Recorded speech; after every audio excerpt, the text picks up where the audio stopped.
What you think about when you're born into a fire? Let them burn it out.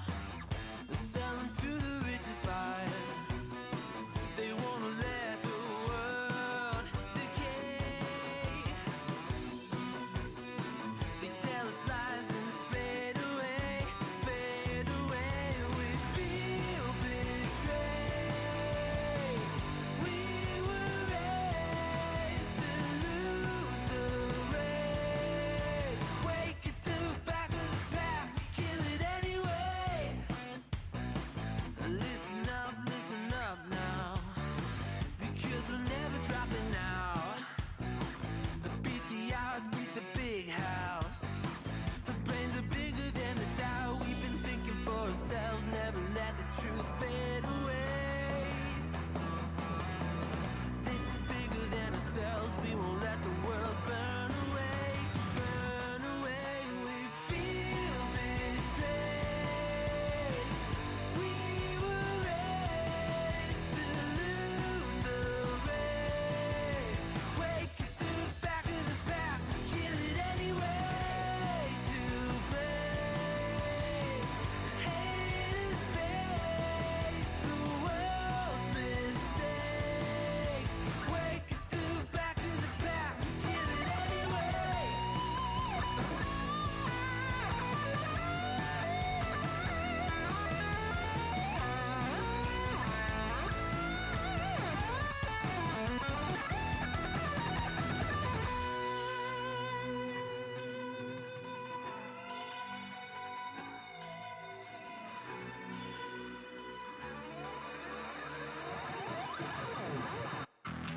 And we feel betrayed. We were raised to lose the race. Wake I fixed Mariah's phone, guys. What do you think about that? Mariah's phone started losing signal, and we can't really afford a new one right now, so I was able to buy an antenna and fix it.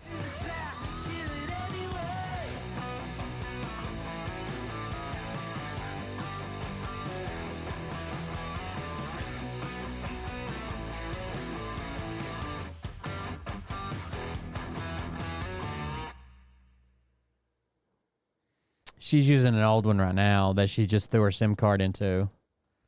But it just randomly wouldn't have any service and say like 911 calls only. So I looked it up. It's the S22 Ultra.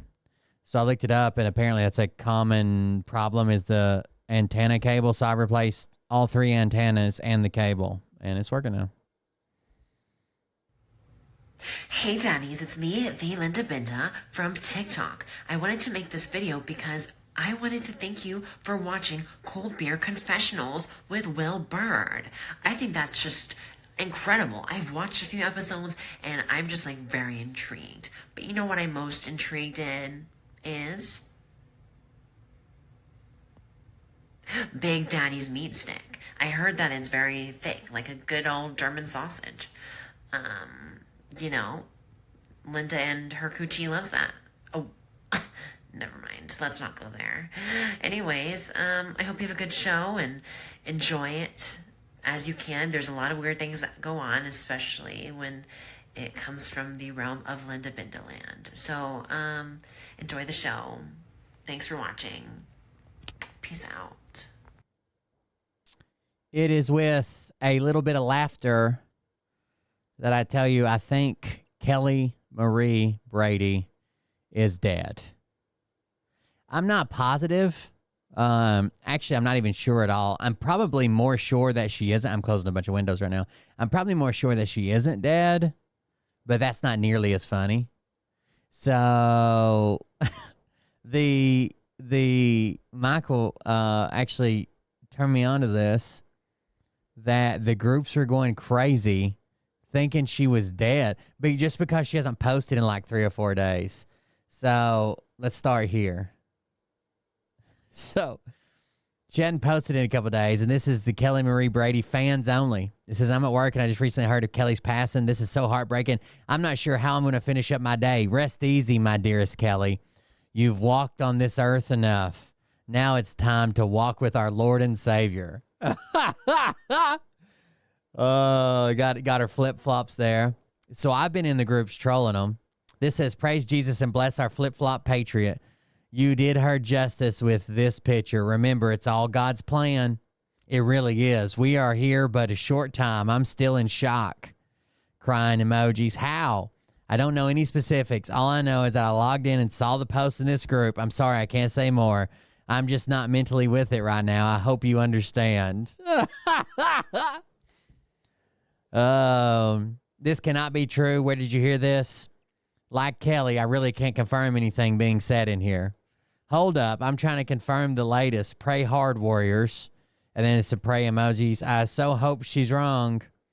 Sick. I know we have a lot of fun with our observation and our Siggy puffin, flip-flopping queen. But this is really sad news. Hope her kid is okay. Oh, well, it comes to all of us eventually, so trust the plan, peeps. It's worse than I feared. Where the horrors of 2024 never stop.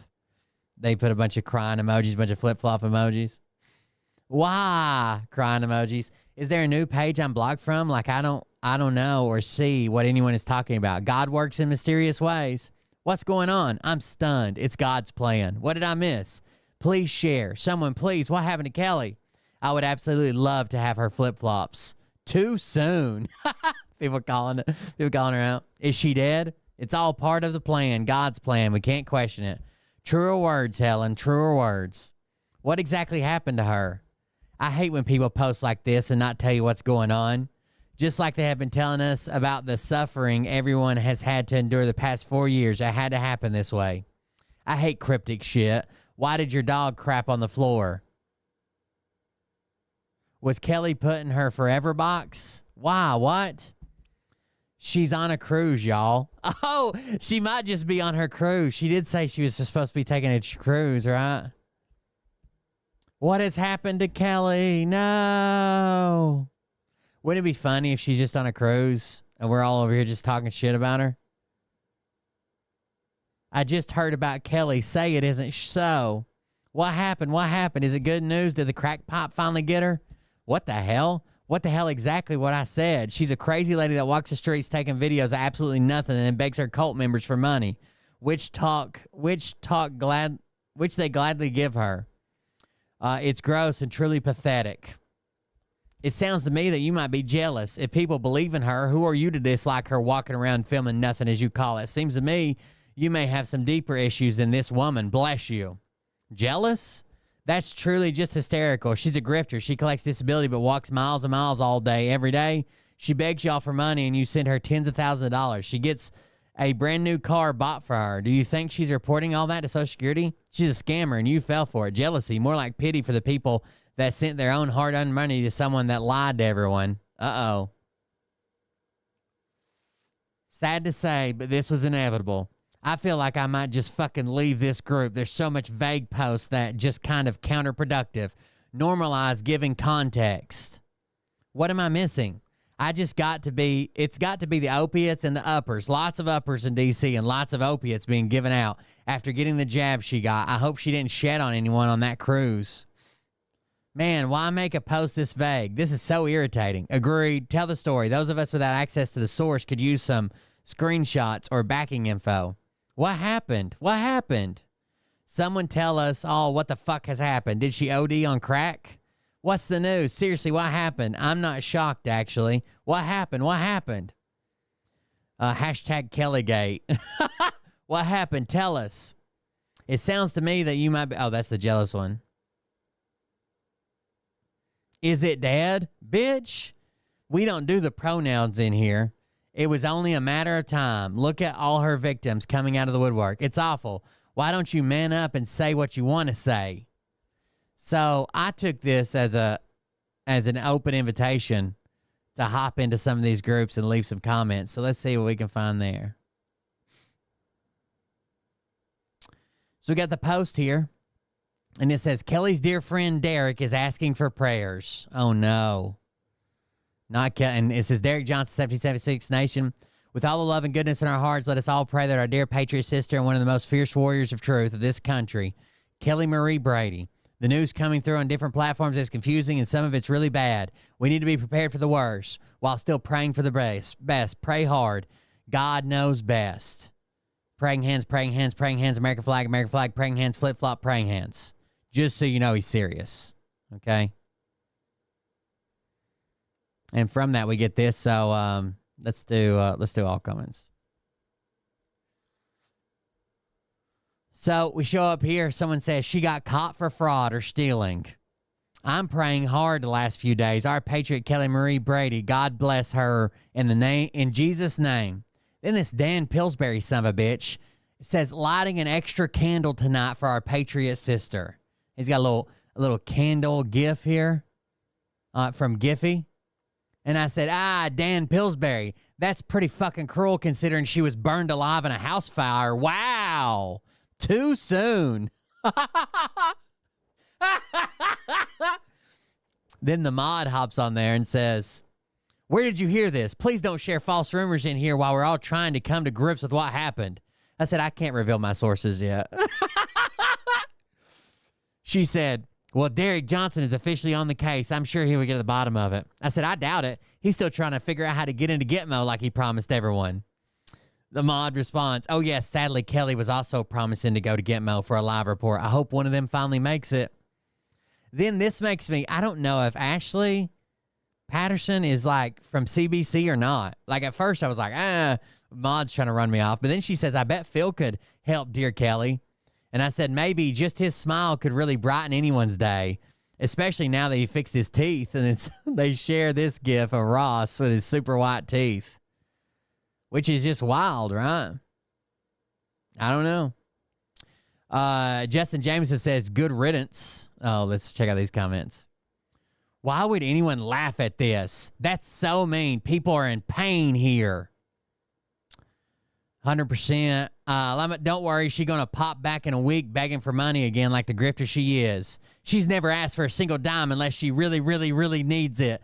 So take your attitude out of here, sir. Not the time. I got some more comments in here somewhere. We just keep scrolling. Oh, I said, I said, not my proudest tug. It's a sorrow tug. And then the mod comes in there and says, Will Bird, anything counts, friend. So I responded with, I'm a trooper. And they put a heart emoji beside it. I've just been talking about masturbating to her all day. Let's see. Let's go back to there's another one here. So Victor posts and says, I have to admit something. I had a tremendous crush on her. Now I'm devastated. So Victor's got a crush on Kelly, which is wild. Or I thought it was wild. So I put, she dead, rip. She dead, rip. Linda Walker says, Will Bird, where did you hear that she definitely passed?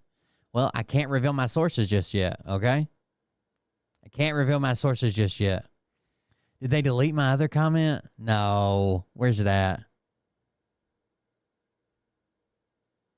Damn it, they deleted it. I got a screenshot of it. Hold on.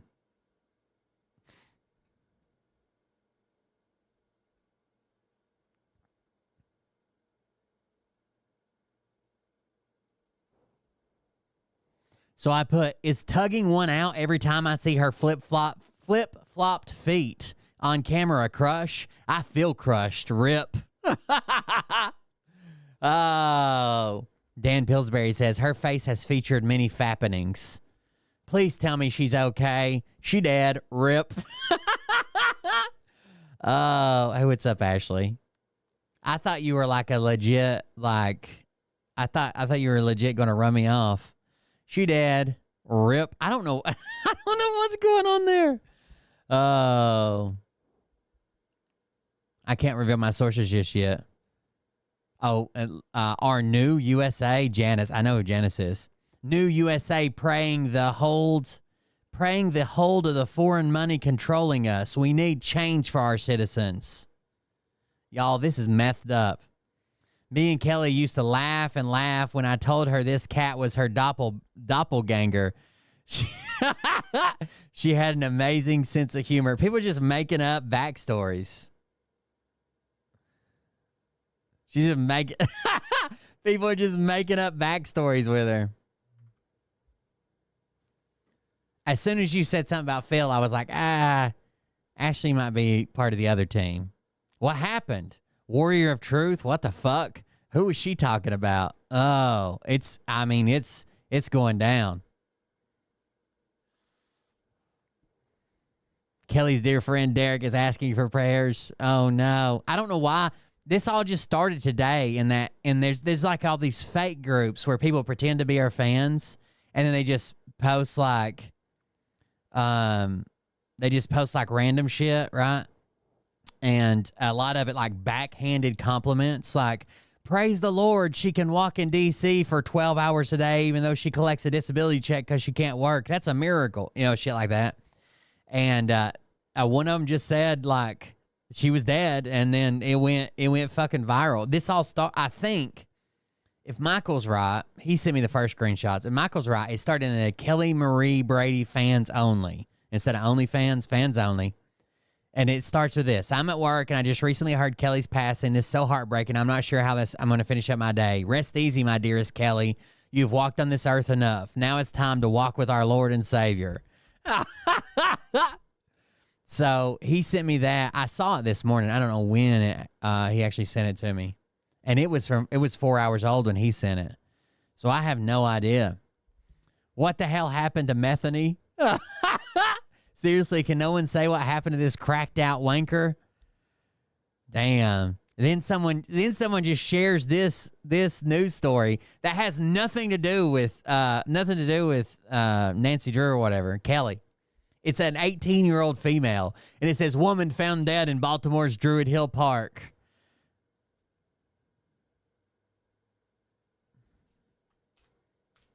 Rest in peace, Kelly Marie Brady. You will always be remembered. Especially how much you loved this park. That should stir up some shit. But anyways, people are just fucking vague posting about shit. What happened to Little Miss Metheny? Vague post earlier, and I don't know what's happened to everyone's favorite cracked out grifter. Yeah, thanks, but can anyone tell me what actually happened? I just heard about Kelly. Say it isn't so. Then a bunch of crying emotes, sad emotes. Is it good news? Did the crack pop finally get her?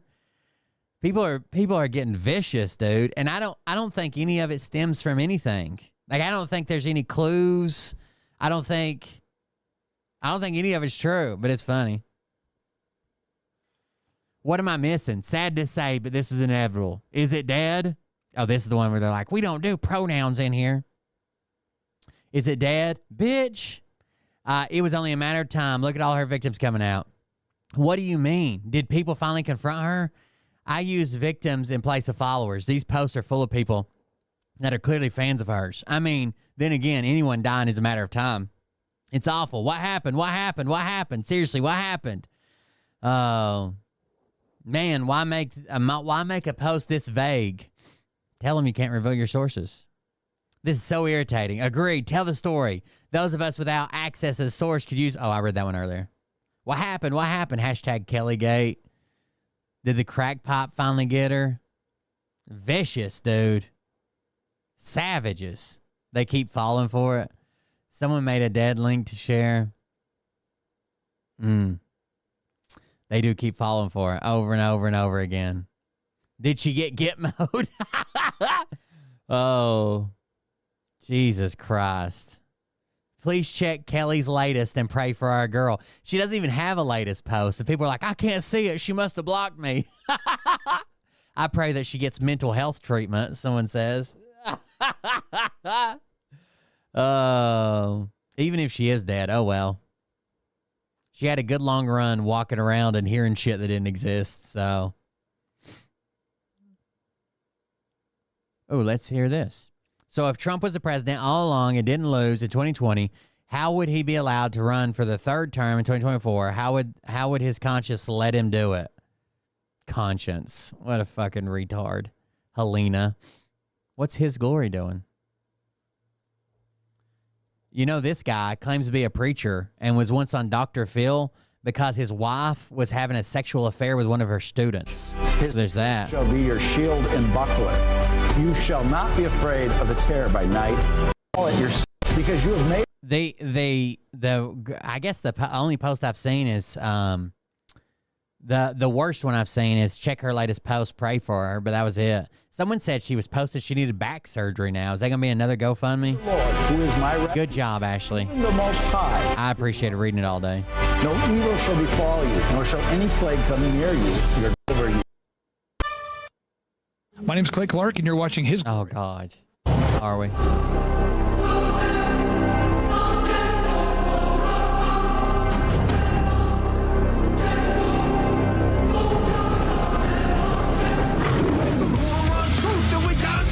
What the fuck?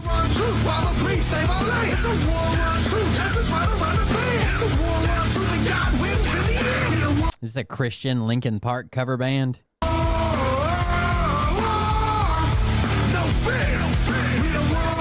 How many grifters have done the last few years? Is it a conspiracy?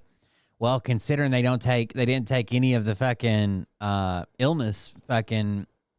They were just taking random medicine and doctoring at home, refusing to go to the hospital, wouldn't go see their doctor, wouldn't take any medical advice. I don't know. Statistically, I would say, probably.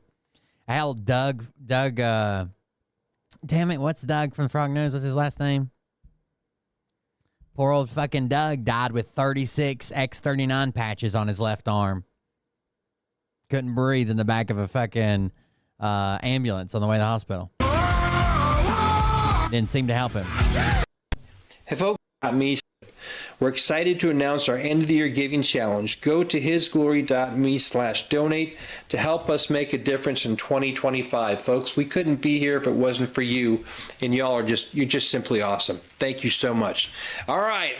Stuff in all of them. Oh, God. I'm not a... What the fuck is he wearing? What? And he's got these headphones on like this is like speech impediments. Like he has a speech impediment, so they're relaying something. What is this? Look at those headphones. Derek. Derek, dude. Derek. Doug Kuzma. Thank you. I don't even know if anybody said it in the chat, but I just remembered it. I'm not an either or guy. I think I'm just, like I said, wherever has a sales rack outside, I'm going in it. That's awesome. Hey, Derek, do me a favor. This is your first time on our show. Let's give the audience 40,000 foot. His daughter was on the phone begging him to go to the hospital, and he told his daughter that everybody goes to the hospital, the doctors are killing him, that he would die at home first. Finally, he got to the point to where he was like passing out and shit. Someone else called an ambulance, gave him his address. They showed up. He fucking basically died 3 or 4 times in the ambulance on the way to the hospital. They put him on a vent, and he had so much damage, it was just keeping him alive. View of who you are, your journey from the military to where you are now. Let's not forget. I'm only unalive on your timeline. Put another patch on for me, Doug. Put a patch on in heaven. Mention it because he's kind of humble, but he's also a Billboard charter. Real Cool, Kind of Hot is not a bad song. I've heard Look out. it live. Tell us your story, Derek. How did you get to where you are now? Oh, well, I mean, I was just a kid that grew up with a cool set of parents and had some excellent grandparents in my life. My grandfather played guitar, and he was roommates, which they didn't call it that back then, but they call it boarding mates, but he was roommates with Hank Williams Sr. Before the war in World War II. And so he played on all the circuits back then from Florida to Texas. There was a circuit back then. A lot of people don't realize it didn't look the way it looks now, but It looks like when you go to the UN meeting and everybody needs a translator because no one speaks the same language. And that shit didn't work on any timeline. Thoughts and prayers. Those are all, yeah. Thoughts and prayers can move the world. a lot of honky tonk bars. But Yeah, it looks like a UN meeting where everybody needs a translator, and they're like delayed before they start screaming at each other because they don't even know what's being said. between here and there, and so growing up, I learned to play guitar, and he just kept telling me about Nashville, and write your own music, write, and so I moved to Nashville before I went to the military briefly, and I worked with a lot of big artists. I got on the business side first, learned all that, publishing all those routes and how that works, and then I went in the military. I was Air and Missile Defense, so United States Army, and then when I got out, I briefly moved back. He tried forever to make it in the country music industry. That's why he went into the business side of it, right? He just had to find a fucking job. Then his brother, he asked his brother if he could join the military to pay for college. And his brother's like, yeah, barely made it through fucking boot camp. And then bitched and moaned and complained and refused to train until he got a medical discharge. To Nashville, but I was in Texas, Nacogdoches. I started writing a lot more, and then I cut a record with a big guy, big producer, hit producer, and hit songwriter. And then my Billboard. It's always a big guy, big name, big producer, big record label, no names ever. Guys found me, and next thing you know, we had 2 Billboard hits, but it's not what people think it is. And then I went viral. He's went from everything from originally Trump is not the president to he is the president. Well, he's not the president, he's commander-in-chief, to now he was never the president. Just pulled over. I was so upset because I was like, looking at, I knew the secrets of country music, and I knew how hard that route was going to be to stay there. And then looking at the nation, I was thinking, man, if people don't get what's going on right now. It seems like a lot of people who don't make it in the industry always come out to expose the industry, right? Like, oh, you got to do this, you got to do that, satanic rituals and blah, blah, blah. But country music won't matter. You know that Stu Peters is now claiming that. Hold on.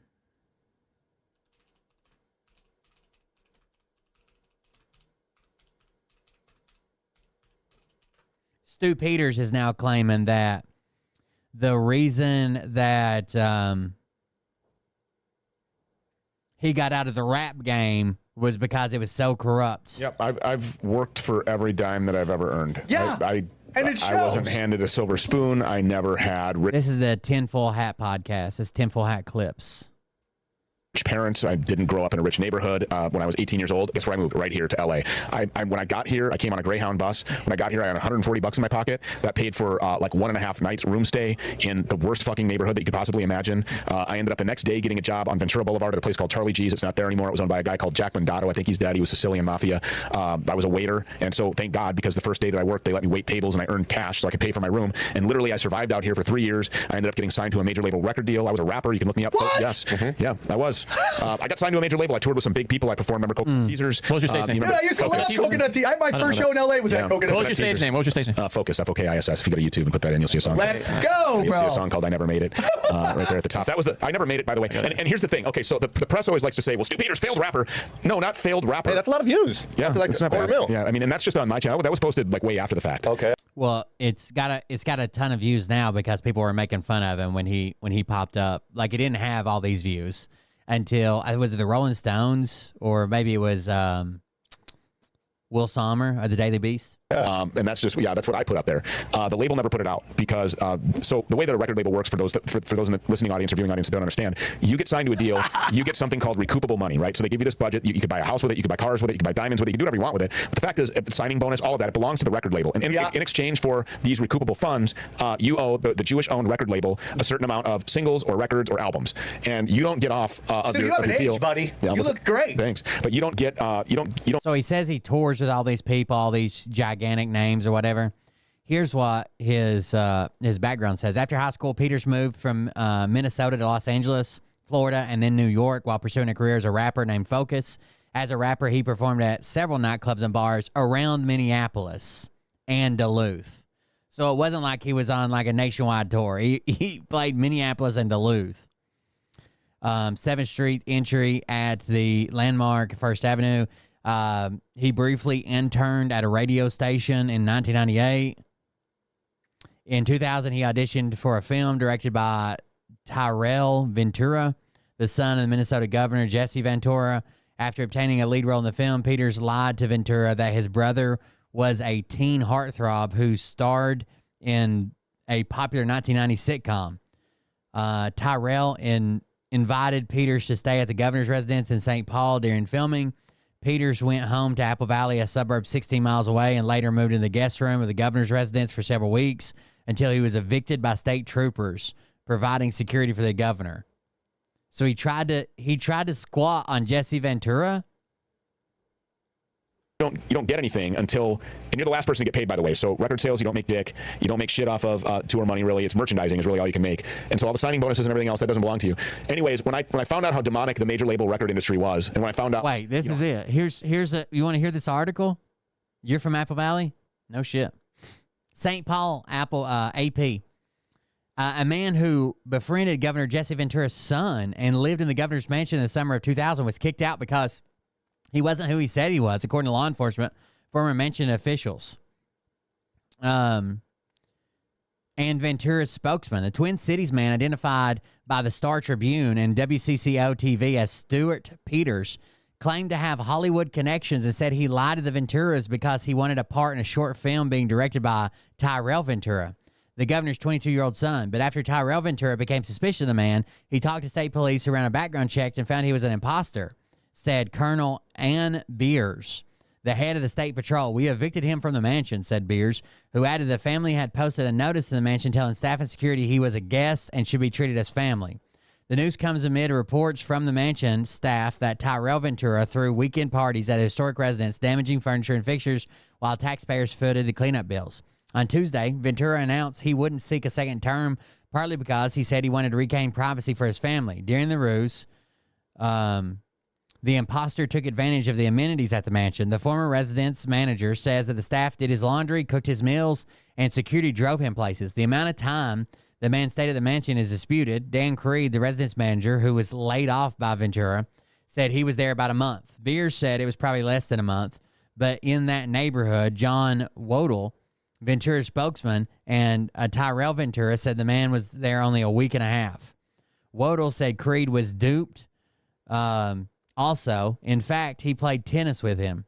Wodell, maybe, said that as a result, troopers began checking driver's licenses of Tyrell Ventura's friends at the mansion and did background checks. State police say the incident was not a security breach since they'd been instructed to treat him as family.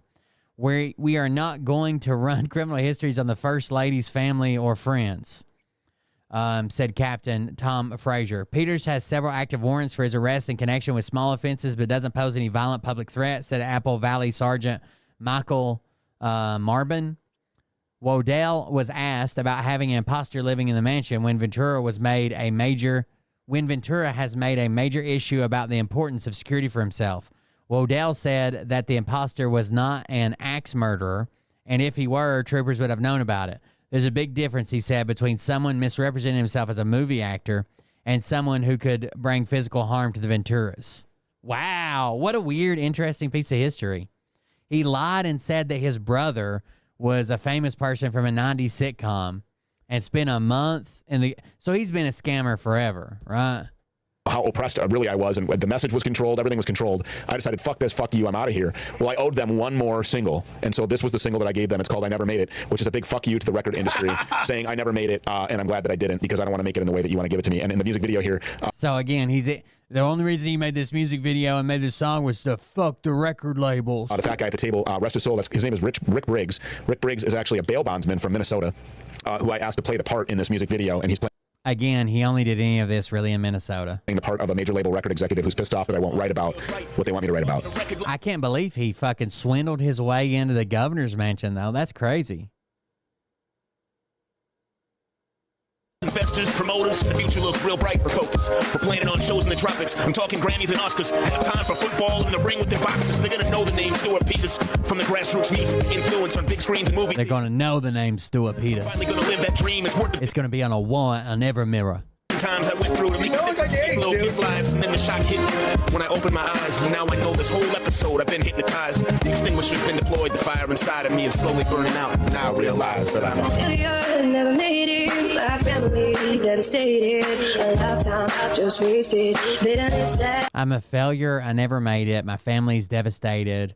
Spent a lifetime just wasted. Has been tasted because it sounds like you made it. I never made it. You told the record labels to kiss your ass. Shaking down a black dude in the alley. That was kind of, it's like, I thought you paid for that. No, real production. This is a good verse right here. And then when he went into bounty hunting videos, it was a big deal, right? It was like Patty Mayo and all those people where they fake all these weird, I don't know if you guys know this, but there's like this huge group of people that are bounty hunters on YouTube, but they're faking everything. So like these crazy viral moments where he's chasing a guy around the parking lot and he finally subdues him and he tells him his safe words, pineapple, and that like went viral. That was all fake. It was an actor. He told him just to act crazy, be funny, whatever. None of that's real.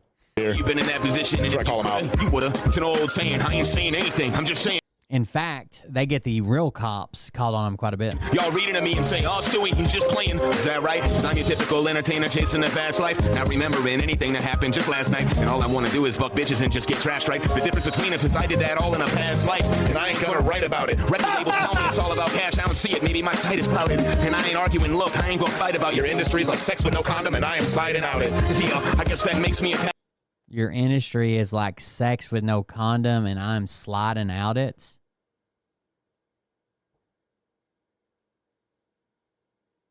I think you're doing sex wrong. But I can stomach it because I can still sit here with my back straight when your office noticing all of your golden plaques break. But you'll never have what Not the same Patty Mayonnaise. But yeah. I have. And I would rather be a... Yeah, so I would rather be a failure. Oh, I that never made it. Great, buddy. I think you crushed it. It's it's funny because all these times and you look back at what you did in your past. So I was obviously a rapper and I was signed to the record label industry and different record labels and went on tour with some people. I did shows with like Redman and Method Man, Ja Rule, DMX, Ludacris. Did records with people like One Republic and Jay-Z, Carrie Hill. One Republic and Jay-Z.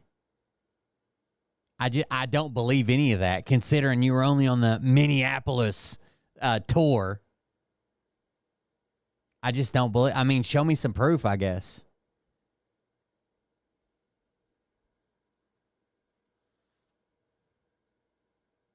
Even Method Man and shit. You know what I'm saying? Like One Republic and Jay-Z. Where? Single industry and different record labels and went on tour with some people. I did shows with like Redman and Method Man, Ja Rule, DMX, Ludacris. Did records with people like One Republic and Jay-Z. This sounds so rehearsed. Like he's said this 1,000 times, right? Ja Rule, Method Man. Like it sounds so rehearsed. Carrie Hilson, Beyonce, big names, and been in a lot of places with that, and I don't regret 1 second of it. And then from there, I went on to be a bounty hunter, and so for over a decade, you got all the great fucking occupations, right? bro. Arrested thousands of people. We did no misdemeanor warrants. I wasn't chasing you down on your. With focus, one hears the intensity of MOP, the confidence of a Jay-Z, the wisdom and motivational teachings of Talib, and the gruff storytelling vocals of Buck 65 in one MC. If a weirdo is someone who is wholly original and sees his influences as guideposts rather than Xerox machines, Focus is the most unusual MC you know.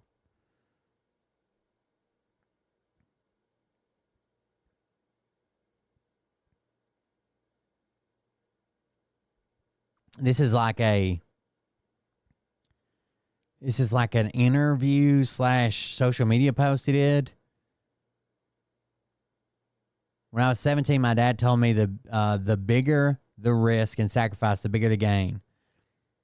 With that maximum amount, the rapper moved to Los Angeles. No connections, only $100 in his pocket. I thought it was 140, Stu. Perfecting his fierce battle rhymes and learning the art of songwriting. It was here that the MC went through your standard industry machinations with executives acknowledging his talent, but as one put it, immortalized in righting my wrongs. Thank you, Mr. Peters. You don't quite fit the industry. An inadvertent compliment, if there ever was one. Upon returning to Minneapolis, the rapper hooked up with producer Shaka Andres and went about recording Focus on Music, a diverse and powerful opening shot that combines myriad genres under the umbrella of hip-hop, breakheart, updates, common extended metaphor of used to love her with drums, piano, and mournful strings. The appropriately named Electrocution, spelled with a K, channels the early electro hop of Africa, Bombataz, Planet Rock, and Red Pill and Long Road sees the rapper spit impossibly fast rhymes. Think Busta Rhymes on speed over hard rock beats. The later, an appropriate metaphor for the rapper's whole career. With Focus, one hearts, that's what I just read. Yeah, I don't think he ever made it. He's going to fucking call out Jay-Z, sure. DUI ticket. Like, these were felony crimes against persons, gangs, guns, drugs, rape, murder, molestation, child rape, all that. All things that used to be illegal. Now they just let you out of jail for it. Did you see this guy? This guy just did it. He robbed someone at gunpoint of their watch. Yeah. And then they gave him no jail time. He just murdered a tourist. Down at the By the way, a lot of times bounty hunters are on petty when he's like, we never got anybody for not showing up for a ticket. This was sex traffickers, rapers, murders, felony. A lot of your work is just a bullshit. This guy jumped bail. This guy didn't show up. He had a DUI, simple possession. Because there's just not, if you just take a sampling of all the warrants that need to be served, right, or all the people who jump bail, of course they're not all going to be like these top tier fucking criminals. They're going to be average, everyday fucking people. Yeah. But I think all of that was training for where I'm at now. But every time you talk to a bail bondsman or a fucking bounty hunter, they're like, we never mess with a simple guy smoking a joint. It was always the serial killer, quadruple homicide. They always say that shit. Because, they can't all be hunting those guys. Learn how to use your words and your voice. You learn how to present yourself in such a manner that's going to be received by a large audience. Okay, so that's this. Then you learn to investigate criminals and not believe an official narrative and not, just blindly trust people and to go into all of the places where everybody tells you nobody's hiding and then look in there and pull back the veil and like, oh, there's where you're hiding. Yeah. And so all of these. By the way, someone grabbed this on Twitter and says, Stu Peters says he has no regrets doing a record with Jay-Z. Wonder if he's ever been to a Diddy party with Jay-Z. Stu claims that was his old life, yet the company he's suing his former employees under is his rap name. So that Focus Visions or something is like his company name that the Stu Peters channel is under. Hold on, I just saw that posted somewhere.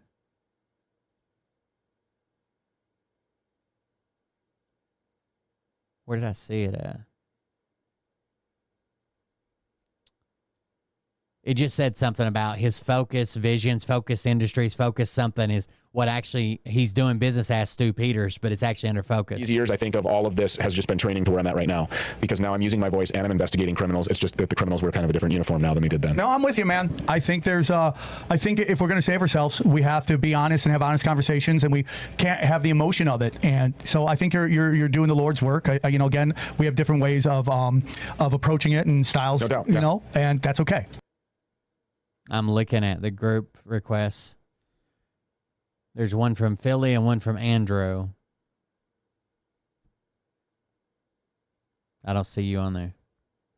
Anyway, Stu Peters, all the people who never made it come out to expose the industries why they didn't make it. Full lizard person. The biggest story remains the killing of the United Healthcare CEO by Luigi Mangione, allegedly, still has to be proven, but it's the reaction. And it's not just like, I think that there's a lot of people in media that want to boil it down to like, oh, people are thirsting over him because the internet's stupid. That is not what it is. There's some that all the time when a hot guy, again, the Night Stalker, watch the Night Stalker documentary. He had groupies in the 90s. It was just a guy who was killing people. Like this sort of thing is much different than that, because like most people, again, don't just support shooting people in the streets, but also when you're presented, say, hey, feel sorry for this guy who, oh, by the way, he has a job that it sits him atop a pyramid of intense cruelty and death. People are going to have a reaction that way. They are. And so I think a lot of very wealthy people are afraid right now. We saw that in the immediate aftermath, healthcare executives or hospital and pharmaceutical executives took their information off of websites. There was one healthcare CEO, or health insurance CEO is probably more accurate, that I think petitioned to remove his Wikipedia page, which you can see. They said that a lot of security, VIP security details. There's a guy that I served with that started a security company that I worked with for a little bit. It was all stateside when I did it. Now they're doing DOD contracts and shit, because they basically, to make a legitimate security company, especially if you want DOD contracts, you got to get you like a general with a decent name. So they got General Holden and got approved for a bunch of shit. But anyways, I used to do that, VIP security and shit like that. But they said a lot of the VIPs, like stateside VIP security for CEOs and shit, like tons of CEOs are calling in thinking this was going to be like the fucking spark that ignites everything and everybody freaks out, starts gunning down CEOs in the street.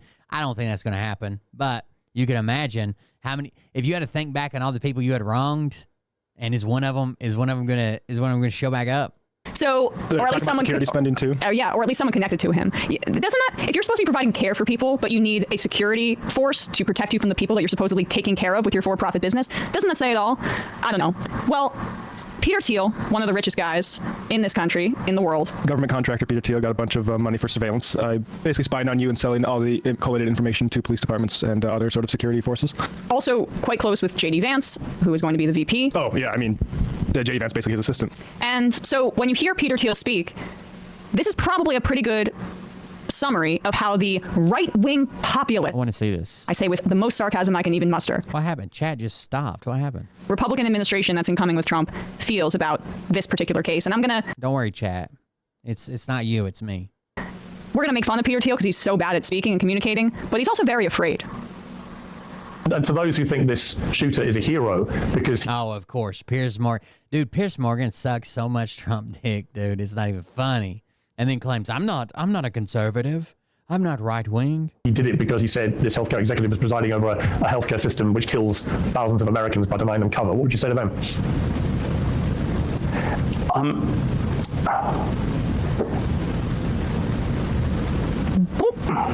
It's cry? I don't know what... Jesus what Christ. I think... I've got it sped up and that was still bad. Hold on. And I don't... What do you say to people who think it's fine to go after CEOs? Executive is presiding over a healthcare system which kills thousands of Americans. This is normal speed. Here's the question. What would you say to them?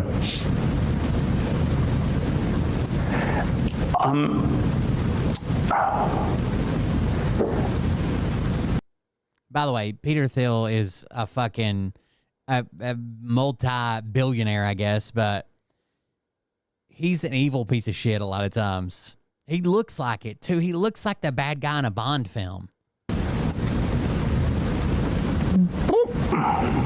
It's cry? I don't know what to say. I still think you should try to make an argument. You should. And I think this is you should, there may be things wrong with our healthcare system. Oh. Well. You guys know they just don't bring you on a national TV show and just spring a fucking question on you in an interview, right?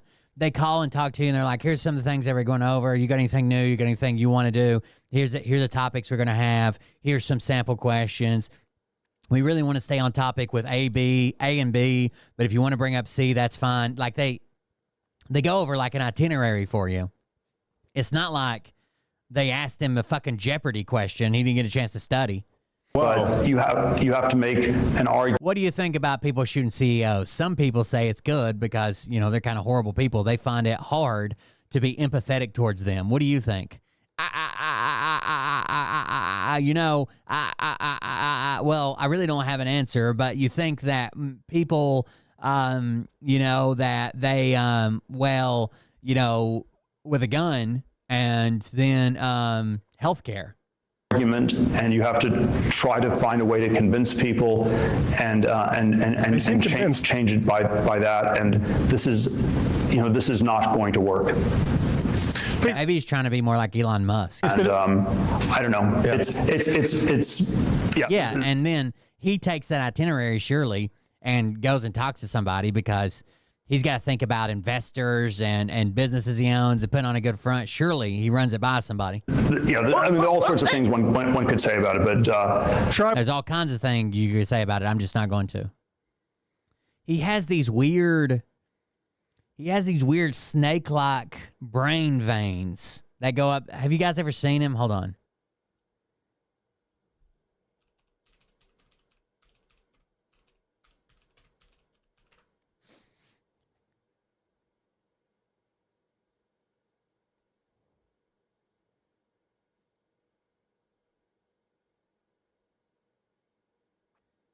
It always reminds me of this meme. You guys know this meme where the kid's like concentrating so hard in class or whatever, like trying not to look or concentrating or whatever. Look at this. Is going to zoom in for you so you don't have to strain your eyes. Like he's got some wild fucking veins going on the side of his head. And to those who think this shooter is a hero because he did it because he said look, healthcare executive was presiding over a where do you see this one? Which look at that one. Thousands of Americans by denying them. What kind of fucking blood pressure you have, dude? To have these fucking ripples going through your cover. What would you say to them? Look at that.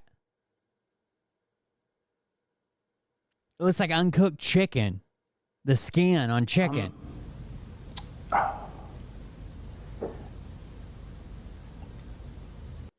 It's pretty rough.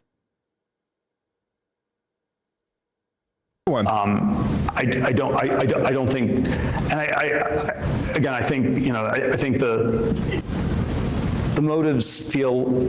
I don't want to go into all the particulars. Make an argument. I don't think. I don't think there's anything heroic about him. I completely agree. Oh, I don't think people get the irony of Elon Musk and Vivek Ramaswamy are two unelected bureaucrats coming in to save America from unelected bureaucrats.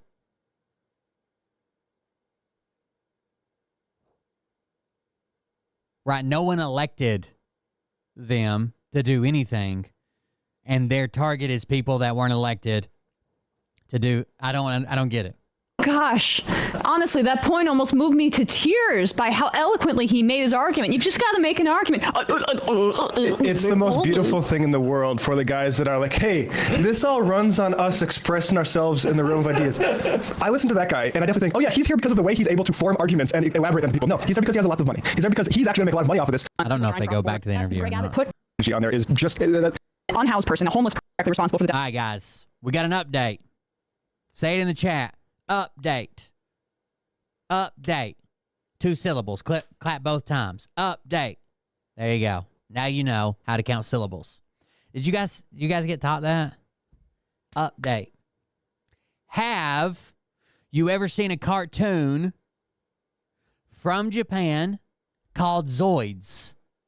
Zoids. For some reason, Zoids is like a cornerstone of my childhood. Why?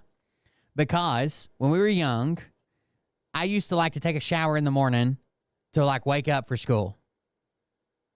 Okay? My sister also liked to do that. Okay?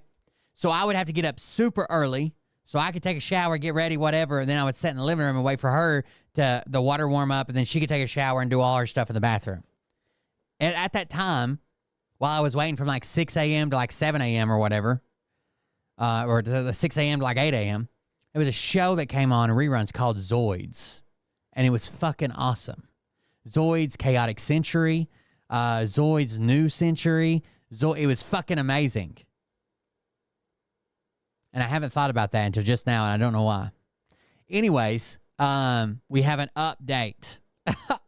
First of all, everybody say happy birthday, Jennifer, in the chat, because it's my sister's birthday today. December 13th. She was born on a Friday the 13th.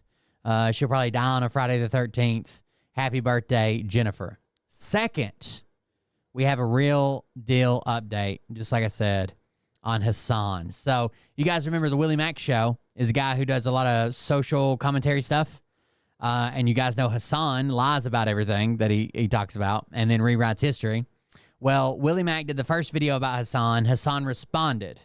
And now Willie Mack is doing a response to the response. This will probably go on another 300 times. Hello, fellow libtards. Last week I criticized the side for promoting propaganda, rewriting history, and his poor coverage of Ukraine. The side has since responded to these criticisms by doing the exact same thing, rewriting history, relying on the same clips that I've already debunked, and of course repeatedly calling me and everyone else who criticizes him a racist. The only difference here is that we'll just watch some of this, and I'll drop the link for you guys if you want to watch the rest of it. You think Hassan is by far the biggest political streamer. We went over how the rules basically don't apply to him because Twitch is afraid of him, basically. Man bad, brown man terrorist. These are not people who give a fuck about Angie content. Like, didn't this guy literally used to have like a straight up Nazi pro?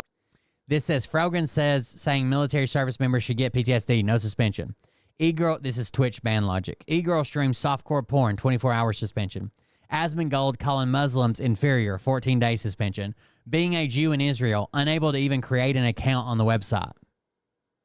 Program. When he can't call Muda Islamophobic because he's Muslim, he pulls Muda's race card on his behalf. Has actively played a role in the we should get Hassan deplatformed train. Extra weird considering that he went to the Hajj, did the Hajj, went to the Mecca. The fan base that he's trying to cultivate desperately dehumanizes him, or at least the people that he aligns with legitimately hate Muslims. Most importantly, we get to finally debunk the idea that I take Hassan out of context. So that's a guy pulling someone else's race card for them, which is wild. A million different instances, including in the clips that he clipped out of context. While proving he takes everyone else out of context. Just the other day, Bibi fired a really good guy that a lot of people are pissed about, and he fired him because they had a disagreement, and that's like so Trump code. He was like a moderating voice in the war room. Yeah, the person that they're talking about is Yoav Gallant. The person that they're calling a moderating voice said this, which is the reason why there is an active petition, an active application for a warrant for his arrest by the ICC. We're talking about the fact that he's the only person that wants to end the war, and I personally don't understand how that's not relevant. But now people like Hassan are going on their channels and accusing us of supporting a war criminal. That is not a good guy. I'm sorry. It's not.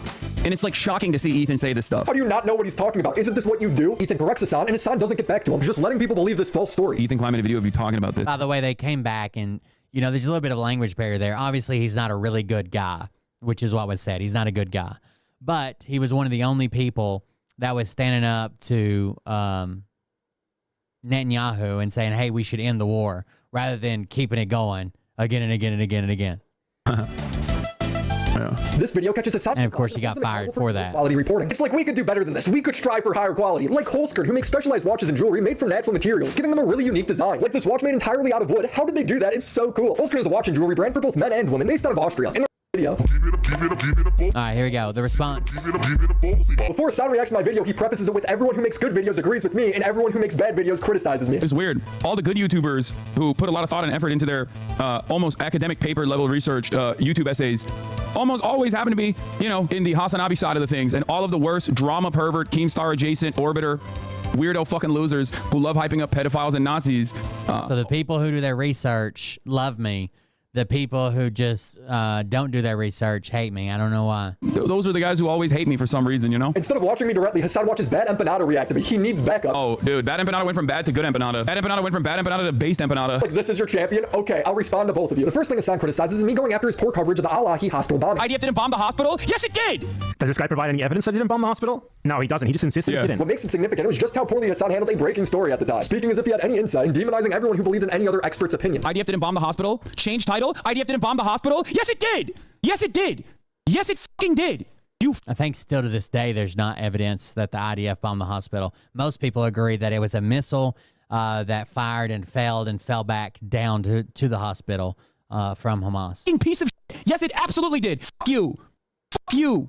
You genocidal scumbag. So it says change title, IDF didn't bomb the hospital, and he's calling him a genocidal scumbag. Still unconfirmed who bombed the hospital. Hassan claims he was just repeating what most news outlets were saying at the time. BBC and every other fucking Western outlet had also obviously arrived at that same conclusion early on in the morning. Why else? Why would they not arrive at that conclusion? It makes no fucking sense to But they didn't. Be like, oh, this must have been a rocket misfire. He repeated the same thing in our conversation last year, claiming he was talking to forensic analysts. I was talking to open source intelligence people and also forensic analysts. That's what open source intelligence. I was talking to open source intelligence guys. What I was doing, and I still do. But if you go back to his stream, he wasn't talking to anybody. He just read tweets. Now, here's Evan Hill. Way too many people watch on Rumble silently and never comment. Freaks me out a little bit.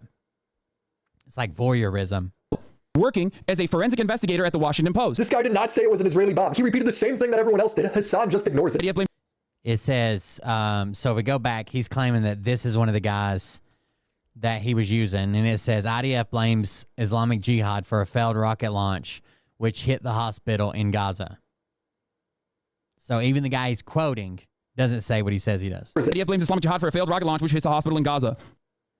You think that there is not proof for this? He blamed the BBC and GeoConfirmed for his poor reporting. One of the things that I'm sure you didn't mention was the GeoConfirmed Twitter thread. But if you go to the last 40 minutes of his stream, GeoConfirmed corrects the story, and Hassan still writes them off. Oh, here, by the way, someone making fun of the final conclusion of So he goes to look it up.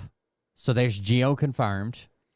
And someone says, so a missile exploded in midair, and then a piece of that already exploded missile hit a hospital and killed hundreds of people. GeoConfirmed says, conclusions, a missile launched by a Palestinian group exploded midair, reason unknown, and one piece fell in the hospital, causing a secondary explosion.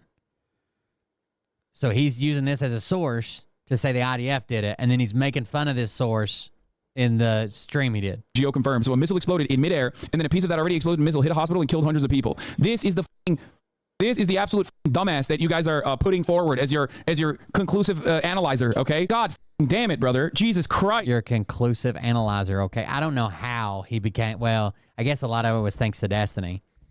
And just that he's so far left, I guess he's got a lot of people. I don't know how he became the biggest political streamer. He can barely fucking talk. That's how stupid. How fucking stupid. I was literally repeating what the BBC coverage was. If you use the Wayback Machine and go to October 17th on the BBC's website, the BBC clearly reported that that's what Hamas claimed. On the day of that it was unconfirmed reports from Hamas that Israel did it. The bombing, Hassan was mad that the BBC made this distinction, calling them racist. Love that they keep saying Hamas run health ministry like it's not the fucking health ministry. It's ridiculous. Like, oh, Hamas run health ministry. Well, you know how they are. You know how those dirty Arabs are. They lie all the time. You know what I mean? They're probably lying again. Hassan, while reacting to my video, still lies about it to this day. The funniest parts about our conversation when this dildo came on the stream was when he didn't even know that, like, my reasoning originally for why Israel bombed Al-Ahli was because, one, Israel had bombed the Al-Ahli hospital 2 days prior. Two, Israel had bombed a whole bunch of places, including other hospitals that they've forcibly evacuated at that point. And three, BBC and every other Western outlet had also obviously arrived at that same conclusion early on in the morning. Why else? Why would they? Another lie. Like, we just showed that. None of those people confirmed that. You just said it.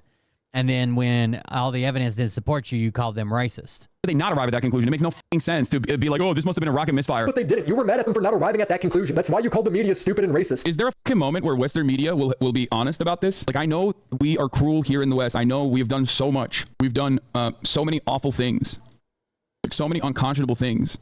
But I really, really thought that there would be at least a little bit. Does it not look like he's built weird? Like, there's a tiny little guy in there with a tiny little head, but he put on like a refrigerator box and put a t-shirt over it. The clarity from the media. Hassan has rewritten history. He's built so weird. Every news outlet agreed with him at the time. To me. Not true. And that he had all these credible sources. Not true. He was just browsing Twitter. Never cites his sources. Hassan only goes on Twitter. These are some of the most common like things that you hear from people. It's literally what happened. Go watch the stream. He does the same thing when I criticize him for promoting Russian propaganda. As far as Ukrainian invasion, I've never been for invading Ukraine. All the NATO defenders have just so successfully been like, nah, Hassan loves Russia. He has always been on board with Russia invading Ukraine. It's just not true. I'm going to put this to bed once. It's like his body's too big for his head. The Russian invasion, but he has routinely repeated Russian talking points about how Ukraine is full of Nazis. The whole country is on the verge of becoming Nazis. The reason why a small amount of you remember when this was everything in my chat? You remember when every time we mentioned Ukraine, you're like, oh yeah, they're Nazis. They're all Nazis. There's a bunch of Nazis. Nationalist forces gaining prominence is additionally terrifying. It's like Tinder, okay? It can cause a wildfire of nationalism because it's already baked in to the attitudes of the commoner, okay? Every person already has like a predisposition towards nationalist tendencies. So the issue is when you start legitimizing the nationalist guys, boom, all of a sudden the country could. So this is clearly a claim about the Azov battalion. That we gave them a little bit of power. They're neo-Nazis, then the whole country is going to become neo-Nazis. Turn fascists like that, okay? He watches this clip and lies about its context. Okay? Wait. He said, wait. Dude, I can't. Oh my God. Yeah, I'm right. This is me criticizing Vladimir Putin. No, it's not. He does. And then he said, then he goes on to claim, I was talking about Russia and Vladimir Putin. Not mentioned Putin once. He says this like I can't go watch his video and prove I'm wrong. It's from him reacting to the Rebels Institute's video saying Ukraine is full of Nazis. So freaking weird to be like, oh dude, like this is unimportant. Oh dude, it's like only a couple Nazis. Oh dude, they get so triggered when you talk about the Nazis in Ukraine. And there's only a couple Nazis. Like who gives a oh dude, there's Nazis on the Russian side. Okay, we're not fucking training them and we're not giving them guns. It wasn't a criticism of Putin. It was a criticism of the. He explicitly removes the Russians out of it, saying, oh well, people are saying there's Nazis on the Russian side. Yeah, but we're not training them. He's talking about the Azov battalion. United States and Ukraine for letting Azov fight. Problem is that, Western forces have been beefing up otherwise a fucking very, very loud minority. Like a very, very loud minority of people who would normally be inconsequential, ruining the opportunity for Ukrainian leftists to even push back against the Ukrainian Nazis, which they normally would, because now everyone's hyper-focused on, what Russia is doing and how to deal with that. Not once did Hassan blame Putin. Every person already has like a predisposition towards nationalist tendencies. So the issue is when you start legitimizing the nationalist guys, boom, all of a sudden the country could turn fascist like that, okay? So no, he never blames or mentions Putin. It's the beginning of a pattern where he just says my video is out of context and then fabricates a reality that doesn't exist. This is precisely what I was talking about. This is me saying Vladimir Putin's unjustifiable invasion of Ukraine will actually develop and grow the nationalist movement. That is the whole point. There you go. Yeah, it was Putin you're blaming. Understand. He then pulls up a tweet he made on the day of the invasion saying that absolves him of everything else, which is part of Hassan's strategy. Well, he will say every political position once and then retreat to it when he gets criticized for spouting Russian propaganda. Hassan was saying all the way up through the war starting that it won't happen, but if it does, it's the West's fault. Focusing on this topic right now. He's always got to pick anything that disagrees with whatever U.S. policy is. When Russia will imminently invade Ukraine, resulting in many civilian deaths, will lead a number of chatters to wonder if the war is at least partially justified. Okay, dude. This doesn't change the reality that like the fucking tensions have been rising as a consequence of the United States gearing up exactly in the same way that they did in Afghanistan, though. That's the point. I think it's people when people get on him about his socialist preachings and then talk about his car and his house and him not even paying his own fucking editors and shit, and he flips out. That's my favorite clip. Invasion. Like, what the fuck are you talking about? To a certain degree, does Vladimir Putin want Ukraine? Maybe. Regardless of whether he wants it or not, he needs it as a buffer state. Exactly.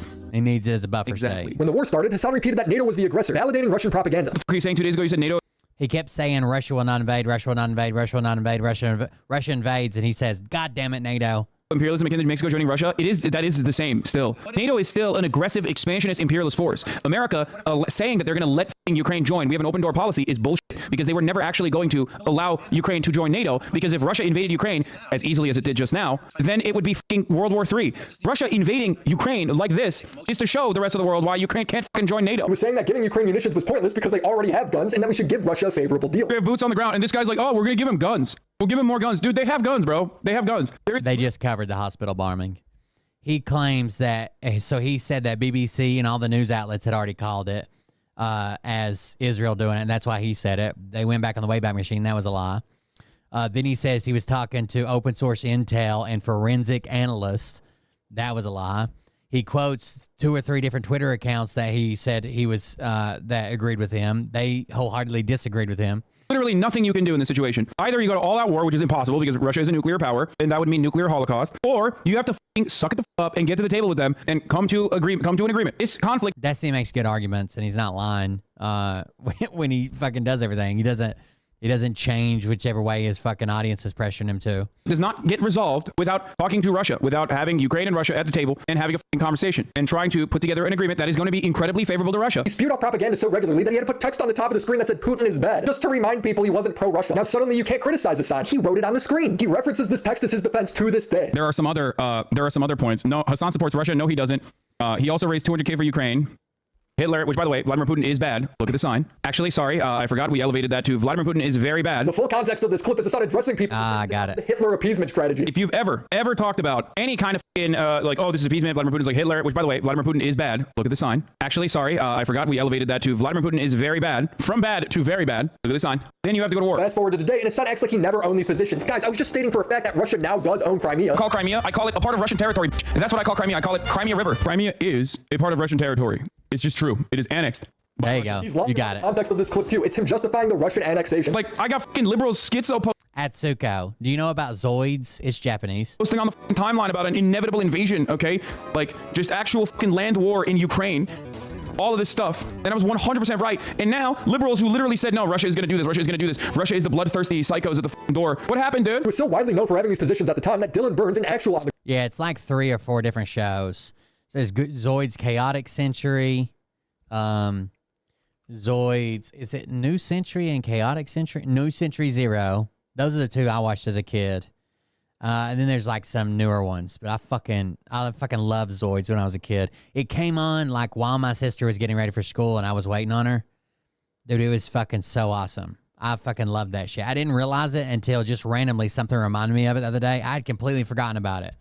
And now it feels like it was like a cornerstone of my childhood.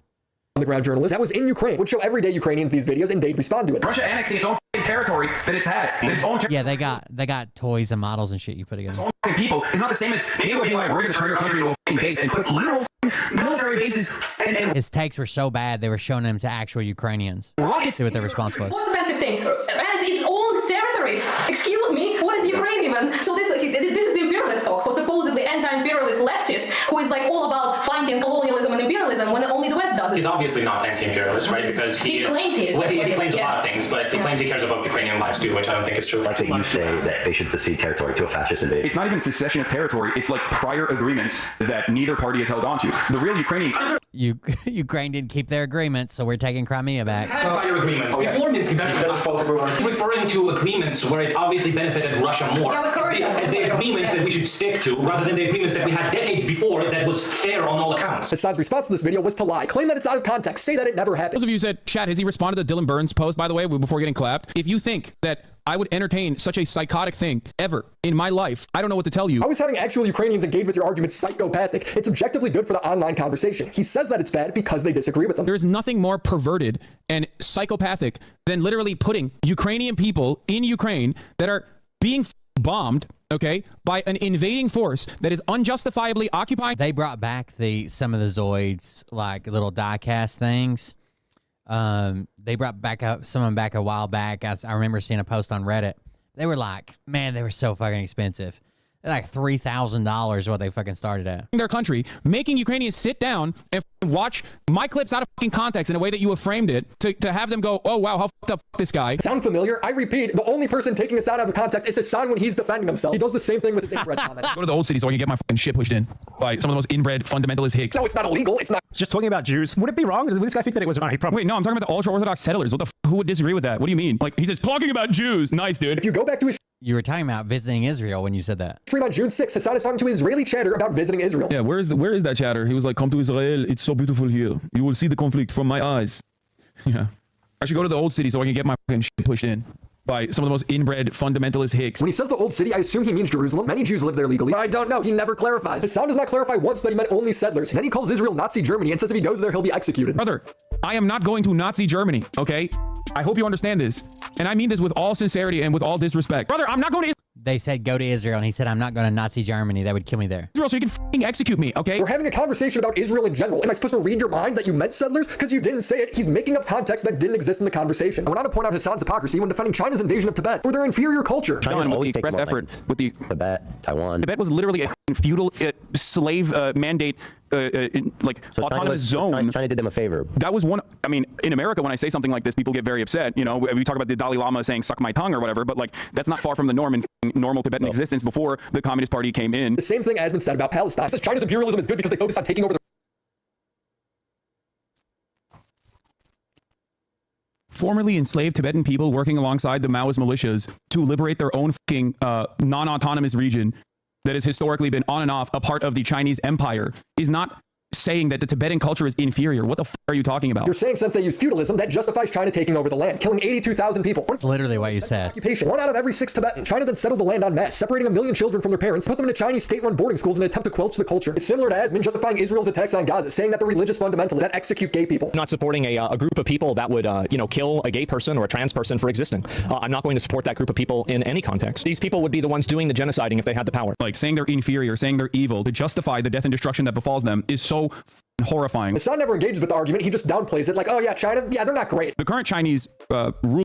China's not great, but yeah, at least it's not America. Rulership over Tibet is not exactly great. Slavery and feudalism is not a fundamental part of. They love Hassan. Like he breaks all the fucking rules and nothing ever happens. I got fucking flagged the other day just because we were watching cop videos and then I started talking about politics and I wasn't in the fucking politics section of Twitch. I was just on just chatting. They said it could lead to fucking strikes or losing my channel. Tibetan culture. I did not argue that slavery was culture. I said that doesn't justify China's takeover, settlement, and brutality of the people. Hassan doesn't engage with that and just repeats that I love slavery. That's crazy, by the way. Like, slavery is not... Yeah, Dan. Culture, man. What the... Like, what are we talking about? He compares the annexation of Tibet to the American Civil War. And the example I used here was actually so fucking good. Not to, hype myself up, but it is directly the same as like the American government during the time of slavery engaging in the fucking Civil War. The North attacked the South because they were trying to succeed from the Union. It wasn't about slavery until 2 years into the war. Tibet was its own independent country. It's not the same at all. But hey, high school level education here, owning the political pundits, it sounds impressive, but it's not. When I show the death toll from China's imperialism, Bad Empanada waffles about Asmin, never getting to the point. So Asmongold said that Palestinians deserve to be genocided because they have an inferior culture, because genocide is literally baked into their laws. That's Hassan just gets up and leaves. Tibet was a country that had slavery. He just walks away. Bad Empanada avoids all the points I was making and just repeats that I think slavery is good. I do not give a shit about preserving the culture of like a tiny slave-owning elite anywhere in the world. Do you? I would hope not. Again, no, but I don't think that justifies them being systematically destroyed and settled. Just like how I don't like Hamas, but that doesn't mean I want all Palestinians to suffer. They laugh and act as if I didn't point out a real hypocritical view that Hassan has. Like I made no argument. Why can you actually respond? Destiny has some really good takes and is able to bring those down to like his core beliefs or whatever, right? He's not afraid to do the research and put it out there. Hassan kind of rode his wave, even lived with him for a little bit, had Destiny's audience and shit, then broke away and says he did it on his own. I don't know. Wow. Wait, why doesn't he? You know what? Bad Empanada raised a good point. Why doesn't he ever actually counter anything I'm saying? If you, on the other hand, watch this and you were like, yeah, I don't really know about this Hassan guy. I kind of don't understand it. Maybe you would be like geared towards hating me, I guess. Not trolling, but I'm good to Tibet stance. If you're against imperialism, should be against Chinese imperialism. Okay, we'll get back to the Tibet issue in a little bit. Okay, please. Meanwhile, Hassan's still arguing with his chat about my Tibet point. Your audience seemed to think it was a pretty good point, so much so that he gets right on the edge of agreeing with me. That's crazy, by the way. Like, slavery is not someone's culture, man. What the fuck? Like, what are we talking about? The Tibet take is unacceptable. You can't ignore the forced Hanification of the Tibetan people, same as Xinjiang. Hundreds of thousands of people were forcibly displaced. Tibetans have a right to self-determination. British also used the caste in India as a justification for the empire. No, you're misunderstanding my position. The continued Hanification is unacceptable. These two things can be true at the same time. If the occupation and Hanification of Tibet is wrong, then why don't you criticize China the same way as Israel? They never engaged with that point because if he did, he'd have to acknowledge that my America bad criticism of him holds some weight. Instead, just say I'm pro-genocide. That'll do it. My America bad criticism. That's exactly what it is.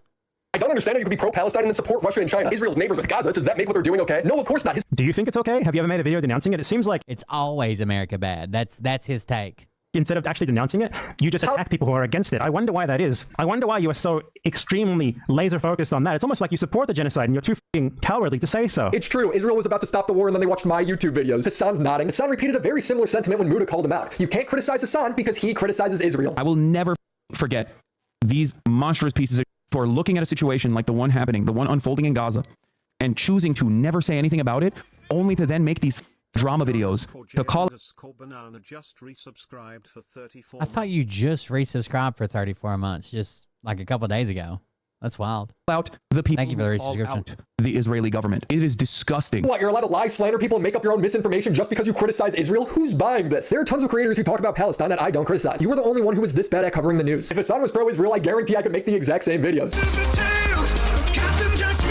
Like criticized Hassan on buddying up with a terrorist rather than asking real questions. Okay, this is a literal Houthi like thirst trap, right? This guy went viral because he's like a thirst trap, but he's also a terrorist. The same way that,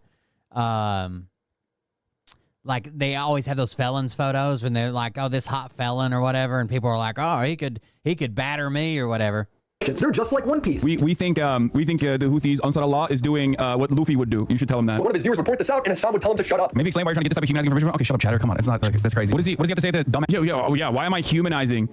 Why am I humanizing a 19-year-old who's only known genocide his entire life? No, bro. Why are you greenlighting the Houthis' mission and comparing it to One Piece while ignoring proper questions so you could ask about KFC? Ask him if he would stop going on boats if Israel stops the genocide. I mean, yeah, he's gonna say yes, chat. What are you talking about? Those are like dumbass questions. Has he ever had like Western food? Oh, they do have KFC in Yemen? I wonder if it's like, I feel like it's off. They're like, why would he ask that? Ask him if he would stop going on boats if Israel stops the genocide. I mean, yeah, he's gonna say yes, chat. They've already said that. That's why the blockade is being carried out. Yes, the Houthis as an organization said that. Rashid did not because he wasn't asked. It would still be a good formality to get his position on that. Instead, they act like Hassan never thought he was a Houthi. If you think a 19-year-old from Yemen is in the cut and is like inside of the inner workings of the Ansar Allah movement, I don't know what to tell you. You're an idiot. You know what I mean? It's like interrogating your 19-year-old cousin about what Trump is going to do next.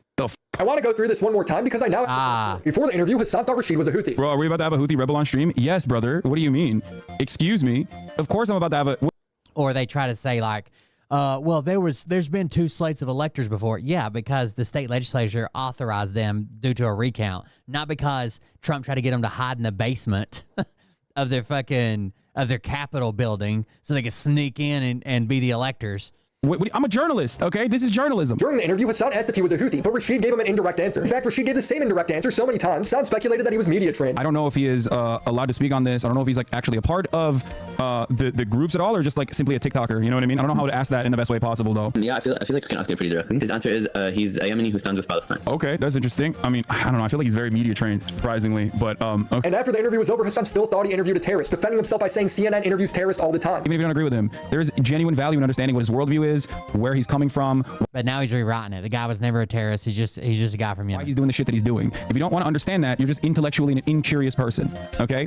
And many people are genuinely intellectually incurious people. CNN literally fucking gets to interview Taliban leaders and even members of Al-Qaeda, which these guys are not like at all, for the record. I am just mentioning that specifically to show you that like this is what the job of like media is supposed to be. LSF talked about how Hassan interviewed a terrorist, and he acknowledged even my haters gotta think it's awesome. Look at this, top of LSF. Hassan is currently live streaming with an actual Houthi terrorist, according to the U.S. government. That's awesome. Keep fucking LARPing. At least even my haters gotta fucking actually recognize that it's fascinating to be able to do that. Hassan was getting a lot of heat for the interview. It wasn't until a chatter defended him that Hassan considered that Rashid might not be Houthi. Yeah, I mean, we don't even know if he's a Houthi or not personally. Like, he didn't say any of that shit. He just said he's a teenager in Yemen. He was since completely recontextualized the entire interview. Rashid. That's him trying to walk back because he thought he might actually get in trouble for one. Wasn't talking about hostages. He was talking about a TikTok video we saw. First of all, this dude, Rashid, there's no evidence that he actually linked up with any captain whatsoever, especially considering that he's saying the captain is Chinese. There is no Chinese captain.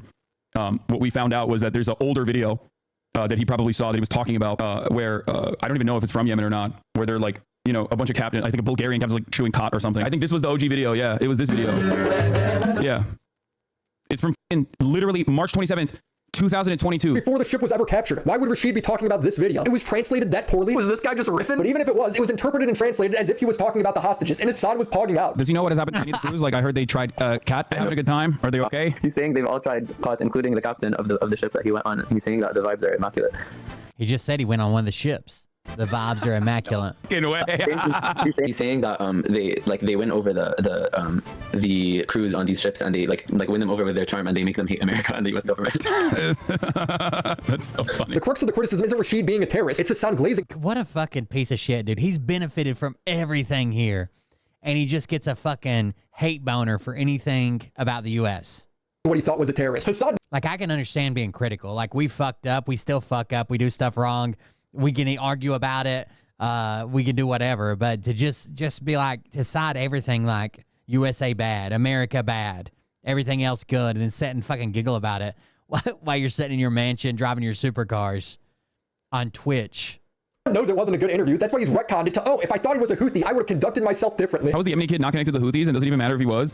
Not only does it not matter to me if he was or not, it would obviously change the dynamic of the interview if he was. Bro, you thought he was. I was shown that sometime after the interview, Rashid was in a Twitter space where he said that he was not a Houthi. No, she's not a Trump fan. With Palestine. But meanwhile, on his social media, he's saying that he was a soldier, talking as if he is a Houthi, saying how only the Jews should fear the Houthi, the executions we will carry out on all Zionists, the ships we bombed and sank. To every Zionist, I will put this in your stomach. But forget all that. Willie must only think he's a terrorist because he's racist. Like, the reason why this guy is being called a terrorist by this guy is because he's Arab. That's literally his criteria. Okay. Terrorist is to be Arab. All brown people terrorists. What terrorist attack he's engaged in? He couldn't even explain to you what terrorism the Houthis have supposedly engaged in. Bad Abanad is going to get Rashad from Yemen to sue me. I believe his name is Rashid Al-Khalidi. We will crowdfund a GoFundMe so you can sue whichever one of these people you choose.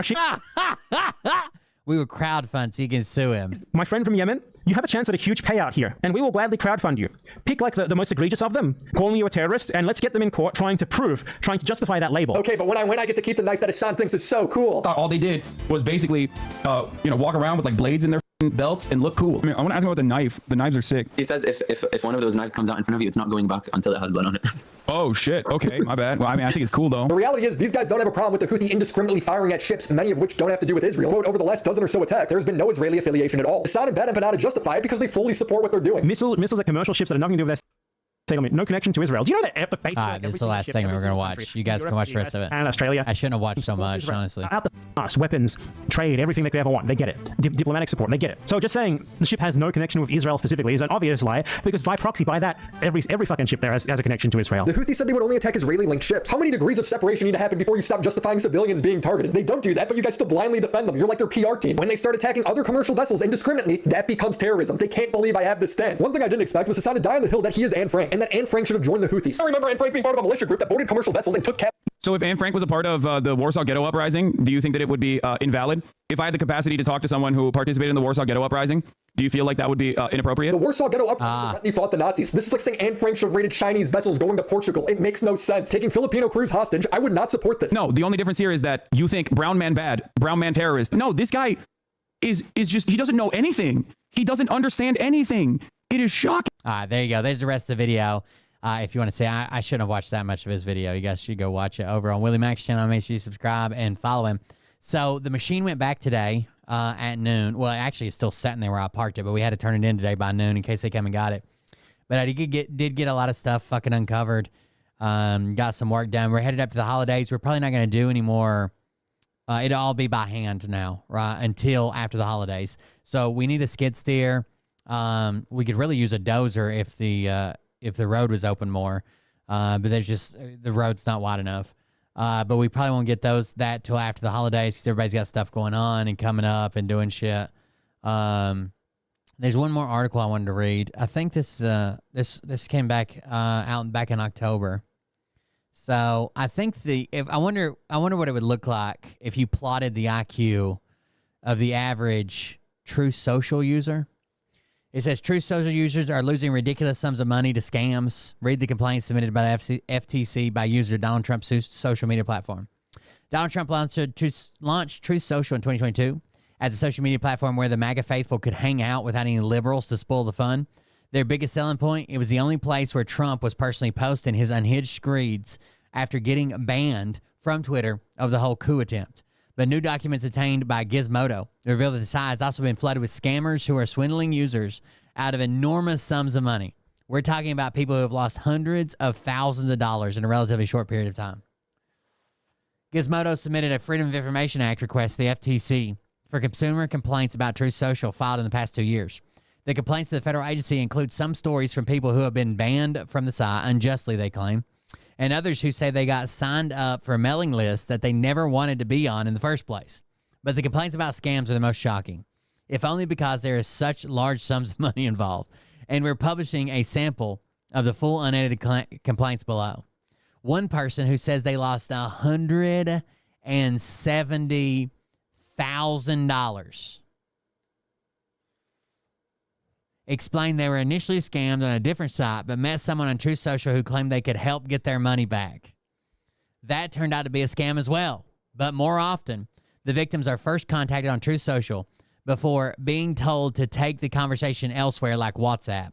WhatsApp is almost always, if anybody's trying to take it to WhatsApp, it's almost always a scam. But I will say this. I don't know if you guys saw it, but the FBI and some other groups put out the other day that they believe. Remember when we talked about Pegasus and how big a deal the Pegasus program was that Mike Flynn was trying to get the U.S. to sign on to? It's Israeli spy software that's probably on everybody's phone already. Mike Flynn was trying to get the U.S. approval to use it here, even though Israel would have all that data and shit, and how big a deal it was.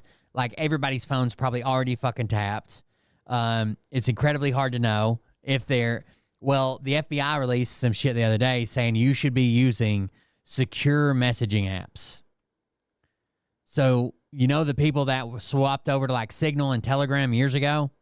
Well, the FBI is now recommending it, especially if you work with any type of government, this, that, or the other, or if you just want to be extra precautious, you should probably be on a secure messaging app like Signal or something like that. Signal, Telegram, something with end-to-end encryption. Even Facebook Messenger has end-to-end encryption now. As long as both of y'all use the Messenger app. Just saying.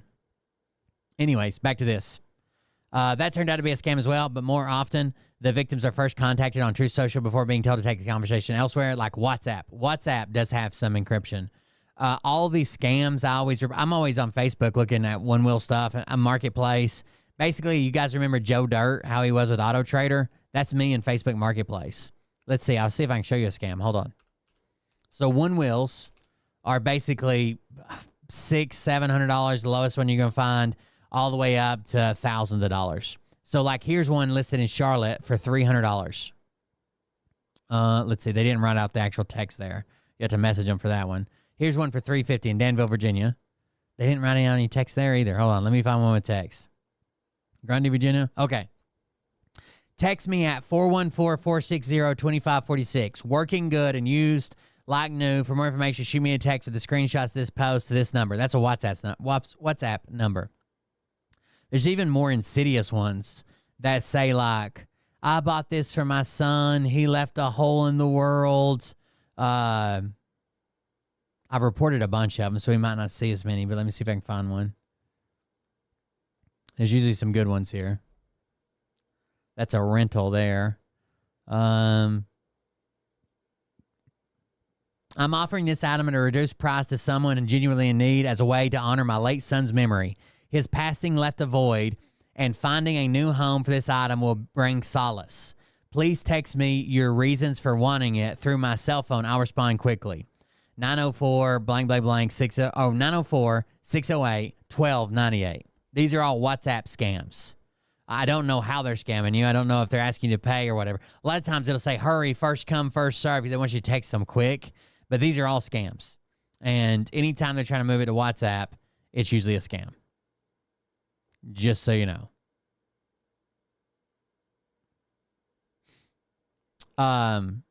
True Social seems to be a target-rich environment for people who are easy to con. I wonder why. Same reason they do Facebook, because it's older people who don't understand. They'll believe a story like, my son died, so now I want to sell this One Wheel for 1/10 the price just to honor his memory. Bullshit. What's up, Sage? Another thing that sticks out about complaints filed with the FTC is that they seem to involve plenty of elderly fans of Donald Trump. One 72-year-old man who reported chatting with a beautiful woman on the site was scammed out of $21,000. His complaint ends with, I haven't told my wife about this blunder. She still doesn't know about it. Another person in their 60s said they lost $500,000 to scammers on Truth Social and seemed to think there might be a way they could get their money back, telling the FTC, after I pay this amount, they promise there will be no more fees and I will receive my assets. Can you imagine being so dumb that you've sent them $500,000 and they're telling you, well, you still got to pay this fee so we can send it back to you? Many of the people don't seem to understand that any amount they might see on their end that's supposedly sitting in an account is completely fictitious. The scammers will often give the victim access to a website that shows a certain dollar amount in their account, but the money is long gone. It's not sitting there for them to withdraw. It's simply a ruse for the victim to see their imaginary money grow, luring them into investing even more. There are many different kinds of scams on the social media site. We recently explored the dating app sextortion scams on Ashley Madison, and sextortion, that's happening on Grindr with FOIA requests to the FTC. But The scams happening on Truth Social appear to be most commonly pig butchering, a method of gaining someone's trust while getting them to give you an increasingly large amount of money, all while making it seem like the victim is making wise investments. Truth Social, with its older user base of boomers who have access to a lifetime of savings and retirement accounts, appear to be an attractive target for scammers running pig butchering operations. The complaints below were redacted by the FTC before being released to Gizmodo, making it impossible for us to verify each individual claim.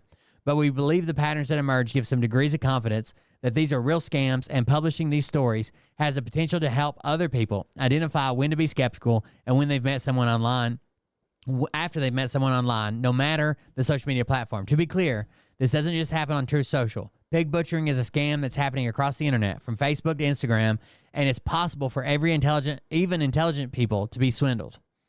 But if you were a scammer, who would you think might be the easiest marks on the planet? Ready to believe anything a con man might say? If you said Trump supporters, you're clearly not alone. Gizmodo tried to contact representatives from Truth Social on Thursday, but after sending an email to the address listed for the media organization on the social media platform's website, it bounced back as undeliverable. And they're getting scammed through the contact page. After finally getting a hold of someone at something called MZ Group, which works for Trump Media and Technology Group, the owner of Truth Social, the representative said they have a robust team that actively searches for scams and bots on the platform and bans them as soon as they are found. Follow-up questions did not receive any responses. I paid a fee to get past this security risk. Minnesota. Total reported loss, $500,000. Age 60 to 64, April 2024. Met on Truth Social. She said she was in the business of trading cryptocurrency. Got me to trade with a company called Coin Corner, based in England. Money was sent via bank transfer to a crypto wallet, then to Coin Corner. When I tried to withdraw the money, I had to pay taxes up front. Then the site said I had one too many numbers in my bank account number and now a security risk. I paid a fee to get past the security risk. Then I was told I could not transfer my money by wire and I would be issued a check instead. Then they had a minimum amount they would write a check for and needed to fund up my account to reach the minimum. After this, I filed a report with the sheriff's office in Hibbing, Minnesota. Case number. Later, I filed an online report with the FBI on March 30th, and redacted phone number contacted me. Says she is an accountant with Coin Corner and trying to get my funds returned to me. She tells me she is in Oregon, but works for Coin Corner. My assets are now in the bank called Top City Choice Bank. Yeah, sure they are. Top City Choice Best Bank America. I need to pay a withdrawal charge of $10,000 wire transfer to redacted. Routing number and account number. Wells Fargo, redacted, New Orleans, LA, 70128. I made this payment. Then a COT, cost of transfer fee of $15,000. Same wire destination. After that, a bank account activation fee of $25,000. Same wire address. Now they want $70,000 for an authentication transfer PIN. After I pay this, they promised there would be no more fees and I would receive my assets. This is unpaid. I have also texted with a guy that claims to be one of the 4 founders of Coin Corner, Phil Collins. Lady.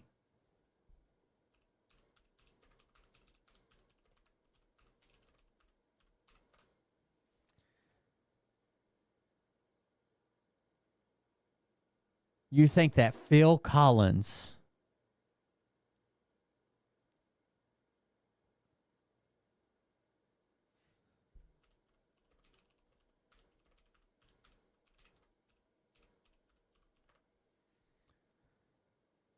I can feel it coming in the air tonight. Oh, Lord. You got it. Oh. One of the 4 founders of Coin Corner, Phil Collins. Phone number. This is where I'm at today. Redacted. Phone number. It's Phil Collins, I can tell. After being scammed by another site. $170,000. Tennessee, March 2024. After being scammed by another site, I was given a link by a redacted on Truth Social Media to have them get my money back after she stated they could retrieve it. Supposedly they did. Had me pay them 10% to go get it. Then told me there were no fees or limits to store my XRP and XLM there. When I got it in my account, they said they were delivering a debit card for my account. It never came. I questioned it, But then they said when my account reached $20,000, I would get one. I refused to add more funds to my account after that. The lady is still harassing me on Truth Social, telling me to just pay it to get my card. I have snapshots of it all. Now that I want to withdraw my funds, they are telling me I need to pay more taxes. Total reported loss, $168,920. New York. 65 to 69, September 2024. I fell victim to a cryptocurrency fraud, and I need guidance help. I was contacted on Truth Social Media app from a girl. She says her name is blank, redacted, or phone number redacted, and lives in Queens, supposedly and originally from Russia. After talking for a few weeks, she asked if I knew anything about Bitcoin. I said I had heard of it, but didn't know much about it. So she started explaining it to me. I was interested. She asked if I wanted to invest, so I did. I started out with a small amount, then asked to increase it a few more times for a total of $168,920. This was all wire transfers from my bank account to Coinbase into a USDT. Then since Coinbase doesn't USDT to trade, she said I need to open a DeFi wallet. Now that I want to withdraw my funds, they're telling me I need to pay the taxes to the DeFi wallet to be able to withdraw my funds. And Coinbase does not receive USDT funds, and they said I need to pay a DeFi taxes before they will do anything for me. I supposedly earned a total of $1,061,155.26. The taxes they want me to pay is $196,972.69 at 22% interest. The wallet is GDX TraceX, and the website is gdxtracex-web3.com. And they will say I only have until 10/5/2024 to pay them, or my account will be frozen. I bet. Let's open this website over here and first make sure there's no porn that's going to pop up.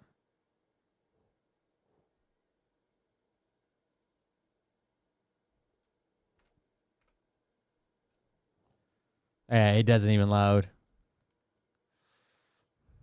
Or my account will be frozen. You better send them. Well-known investors, namely President Trump co-founder Dan Bongino, Devin Nunes, and many more. $150,000. North Carolina 6064, July 2024. In August 2023, I was on the platform Truth Social interacting with Redacted. And what I thought was a response from him telling me to contact him for a chat on WhatsApp. So she thought she was talking to Trump or Dan Bongino or whatever. We talked, and he proposed an investment opportunity in cryptocurrency. He referred me to Elite Republican Trades. Of course, it's called Elite Republican Trades. Why don't they just call it Trump Trader? I decided to check out the information. That is when Redacted contacted me via WhatsApp and explained, once they have your WhatsApp number, they'll send all kinds of impersonators, and this is the owner, and no, this guy's the founder of the company, Phil Collins, and this is Devin Nunes, and this is the CEO of whatever. Explain the platform and the benefits for well-known investors, namely President Trump, co-founder, Dan Bongino, Devin Nunes, and many more. We researched Mr. Blank and didn't find any negative information. Because they made it up. I was instructed to open a crypto account and invest in crypto. Throughout the following 11 months, I've been investing with this platform, seeing profits daily as a promise. So they make a fake little website where your number goes up and you can log into it. It's probably the same numbers for everybody. Profits daily as promised. As recently as May, Mr. Blank came to me with bigger investment opportunities with billionaire Carl Icahn. I checked out the information, and what I was told was factual. And I was looking at gaining a $5,000 profit on my account and was promised to make no less than $3 million, a 5,000% profit. I gave Mr. Redacted $100K to put into this platform. In the beginning of July, he notified me that I made $3.5 million in profit already. I requested a payout of my account, at which time I found out that I would get 1 Bitcoin in my wallet per day until all profits were in place. At that time, the money would be released, i.e. approximately August 2024, it would be released. A couple days later, Mr. Redacted contacted me and stated that he withdrew all the money from all the accounts I had invested with him because the Bitcoin was starting to rapidly lose money. He told me my account fell to $2.5 million, and he cashed it out and sent it to my Coinbase wallet through Ethereum, Meta Crypto. He used another platform to send the money to me. The assets is on the BNB, Binance Smart Chain Network. I can see the money in my Coinbase wallet, but I cannot access the account and make the transactions. So they sent you a screenshot saying, this is your account I sent it to. July 11th, Mr. Blank contacted me and told me I had to pay a fee of $50,000 for me to receive a code to open the wallet for me to access. That never happened. No code was received, damn it. I contacted Mr. Blank and asked him about the code. He said his manager would have to sign off on the letter releasing the code. 3 days later, I hear nothing. He's unreachable. July 16th, I finally hear from Mr. Blank, and he tells me that he plans to send the money when the value goes back up. He then told me there was a slight problem. I was being told I have to pay a fine because I had set up side accounts with Mr. Blank and that they did not know about. I was not aware I had any side accounts. He told me it was all still part of the platform. Then he gave me a phone number to contact his manager to reduce the fine. I contacted the manager and he was not happy with me because he said I never paid the fee to withdraw the $2.5 million. He said I owed $250,000. He said Mr. Blank told him I could not afford this, so he lowered it to only $15,000. I can't believe people fall for this. But I guess they're old. I don't know. As of today, 17 July 2024, they are wanting me to send this $15K today. I am not sending any more money. That's the reason for this fraud report. I have everything in detail, conversations, emails, bank wire records, if they are needed. I would like this information shared with the FBI. I then thought things were legit. 133,000, California, 60 to 69, February 2023. I met Blank on Truth Social. Talked about the stock market, and I was experiencing losses. She took me to WhatsApp. She then spoke of mdyscoin.com. Had me sign up. I thought maybe Mattis coin, MDYS coin. Had me sign up and then do a practice trading for a bit. I then invested $3,000 just to try it out. I did a wire transfer from the bank to crypto.com and then to MDYS coin. I used that money to do bids. When I made some, I wired the money back to my bank. I then thought things were legit. Redacted then said to put more money in for bigger payoffs and then invested $130,000 to work with. A week or so into it, I decided to remove my funds and work with just what I made.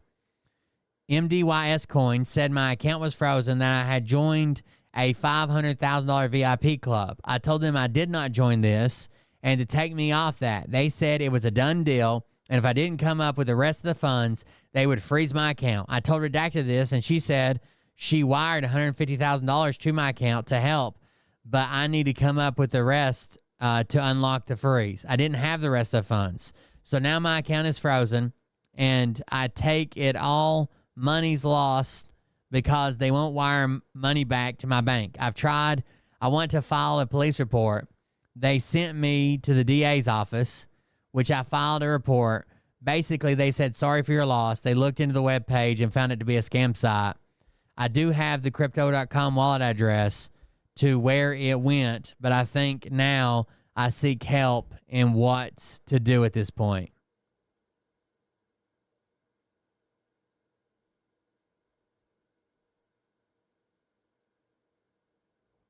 I love how you left some of the words out in your response about how naive you're not. The more I write, the dumber I feel that I would even fall for something like this. $120,000 from Oregon, 70 to 79, February 2024. I was talking to this person on Truth Social for 7 months, then was asked if I ever run a business. He said yes, and this person asked if I would be open to help her run her late father's business and help her with her inheritance and would pay him to do so. He was sent certificates saying he was part of the owner of Gold and Diamonds that her dad left her in exchange for helping her run the business and help her sell her gold. We ended up paying for all the supposed custom fees, attorney's fees, etc. Always through third-party people. The gold was coming from the UK, went to Canada Customs, then U.S. Customs, adding up to over $100K. The money we sent was always through a third-party people, one in particular that took at least $60K of that amount. We have a receipt with her name and the bank on it. I know what idiots we are. What can we do to investigate this? Every certificate and website she has given us turns out to be fake. We don't know where to go from here. It was such a long story, but this is it in a nutshell. The more I write, the dumber I feel. I would even fall for something like this. I was misled by a person who claimed to be someone he is not on Truth Social. $110,000. I was misled by a person who claimed to be someone he is not on True Social, who coached me to invest money into an invalid crypto wallet called QLedger.live, based in Texas. Now the ledger would not release my funds except in small amounts every few days. Still do not know if I will be able to withdraw the funds. $92,000 from my retirement. September 2023. I got involved with Redacted through True Social and turned out to be a romance scam. She convinced me at first to invest $6,000, which she also invested $6,000 in Forex trading through Redacted. The Redacted account is solely in my name, so she transferred her money into this account. The trade made $1,500. After further convincing from Redacted, I took $92,400 from my retirement account and then wire transferred $94,000 to the Redacted account. I was very reluctant at first, but she again convinced me because she also put in $200,000 in the Redacted account to show she wasn't trying to screw me out of my money. We did 2 Forex trades, which grew the account to $447,000. In the meantime, Redacted wanted me to move to LA so her and I could purchase a house together in Huntington Beach. We needed to raise $1.75 million to purchase this house. She again convinced me to sell my house, which that is in the process now, and to be very honest, I needed to anyways. My concerns, which was brought up to my family, is the money that I invested was legal, but the money Redacted added may not be. And I don't want to get caught. So this guy still thinks that he's in legit. He just doesn't want his new sugar baby to be investing fake money with his real money. I don't want to get caught in some sort of fraud. The red flag that caught my attention was Redacted only wants her initial investment back of $206,000. I like to know or be ensured that if I take my original investment of $100,000 out of the Redacted account, I won't be committing a crime of some sort. You can't get shit out of there, you dumb. I invested $1,000 to start and eventually ended up investing $76,764. Mississippi. I met a lady on True Social, and after several conversations, I mentioned that I wanted to invest some money in crypto market. She said that her and her uncle traded in Bitcoin and did pretty well and offered to show me how to get started. I downloaded the Crypto.com app and the DeFi wallet app, and by using screenshots back and forth between us, I invested $1,000 to start with and ended up investing $76,764. I withdrew a small amount, around $300, and it worked fine, so I thought everything was safe and working. We only participated in trading Bitcoin a few times, and my account got to $208,636. So I asked for a withdrawal of $100,000 to get my investment back, and they said I needed to pay a tax of about $22,000 before I could withdraw that much money. I asked them to take it from the withdrawal and send me the balance. They said they wouldn't do that and that I must pay it myself. This is making me very nervous because I don't have much money left, so I take out a loan to pay the tax. Then they come back and say I need to pay a deposit of $10,000 because I made so much money so fast that they were suspicious of money laundering. I didn't have that much money, so I sent $2,700, and my lady friend sent the balance directly to me, to my account, and they came back and said that the money had to come from my account. I told them that I only had $3,000, and they said they would unlock my account if I sent it.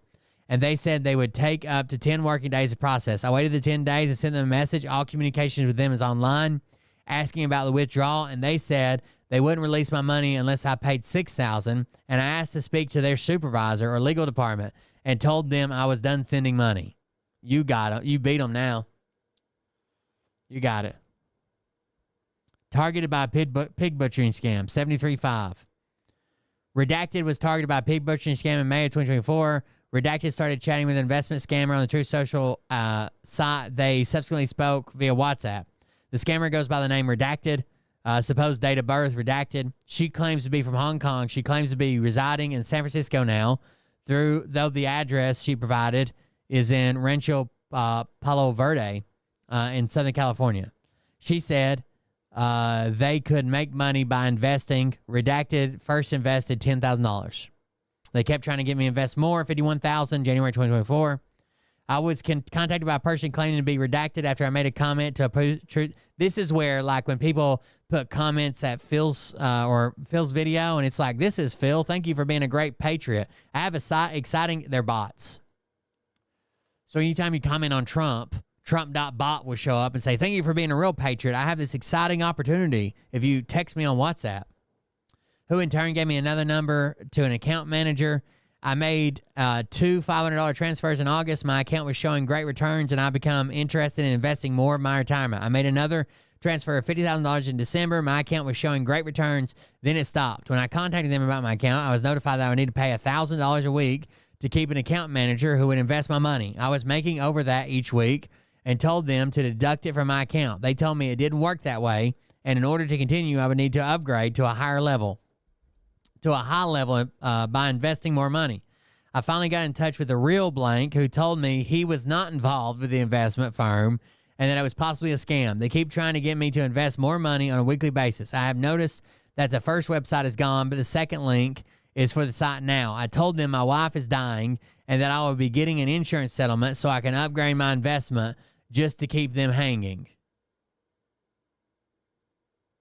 Yeah, you're really showing them.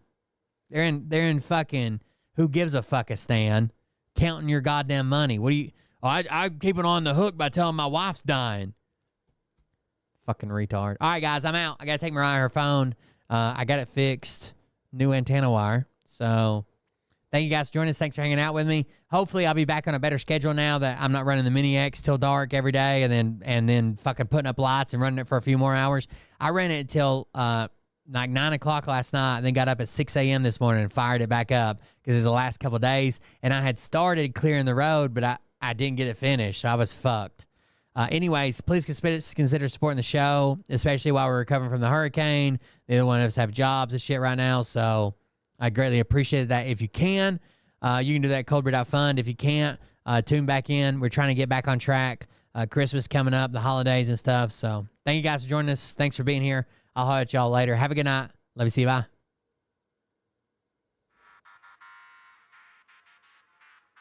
But I can tell you this about if this douchebag happens to see this particular show, you don't... Hit me up on my WhatsApp number. I got a great investment opportunity. Me and Donald Trump are going in together. Who they are and telling the rest of the world who they are. You don't have the fork and balls. You don't have the balls. Okay, Scott. Here we go. I think I started some shit. Listen off. It's about to get lit. Get the The real Donald Trump, okay? You better buckle up because you ain't seen nothing. Not some scammer. Here we go. I think I started some shit. Piss him off. It's about to get lit. Get the place in them beds. You know that stage is set.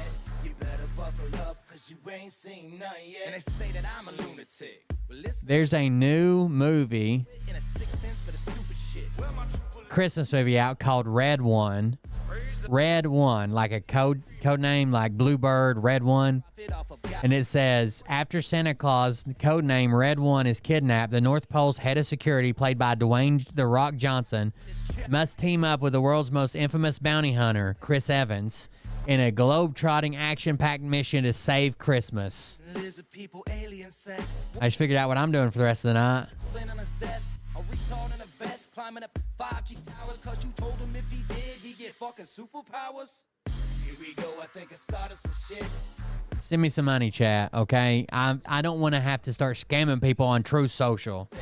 You guys are the only thing keeping me from being super illegal and super homeless. Jesus. Love you. See you. Bye, guys. You ain't seen nothing yet. I used to find clues too when I was high on shrooms. I found myself a tunnel that led to Jason Q's bedroom. Open his closet, I found some of his meat rockets. I strapped them to my shoes and then I flew through the roof.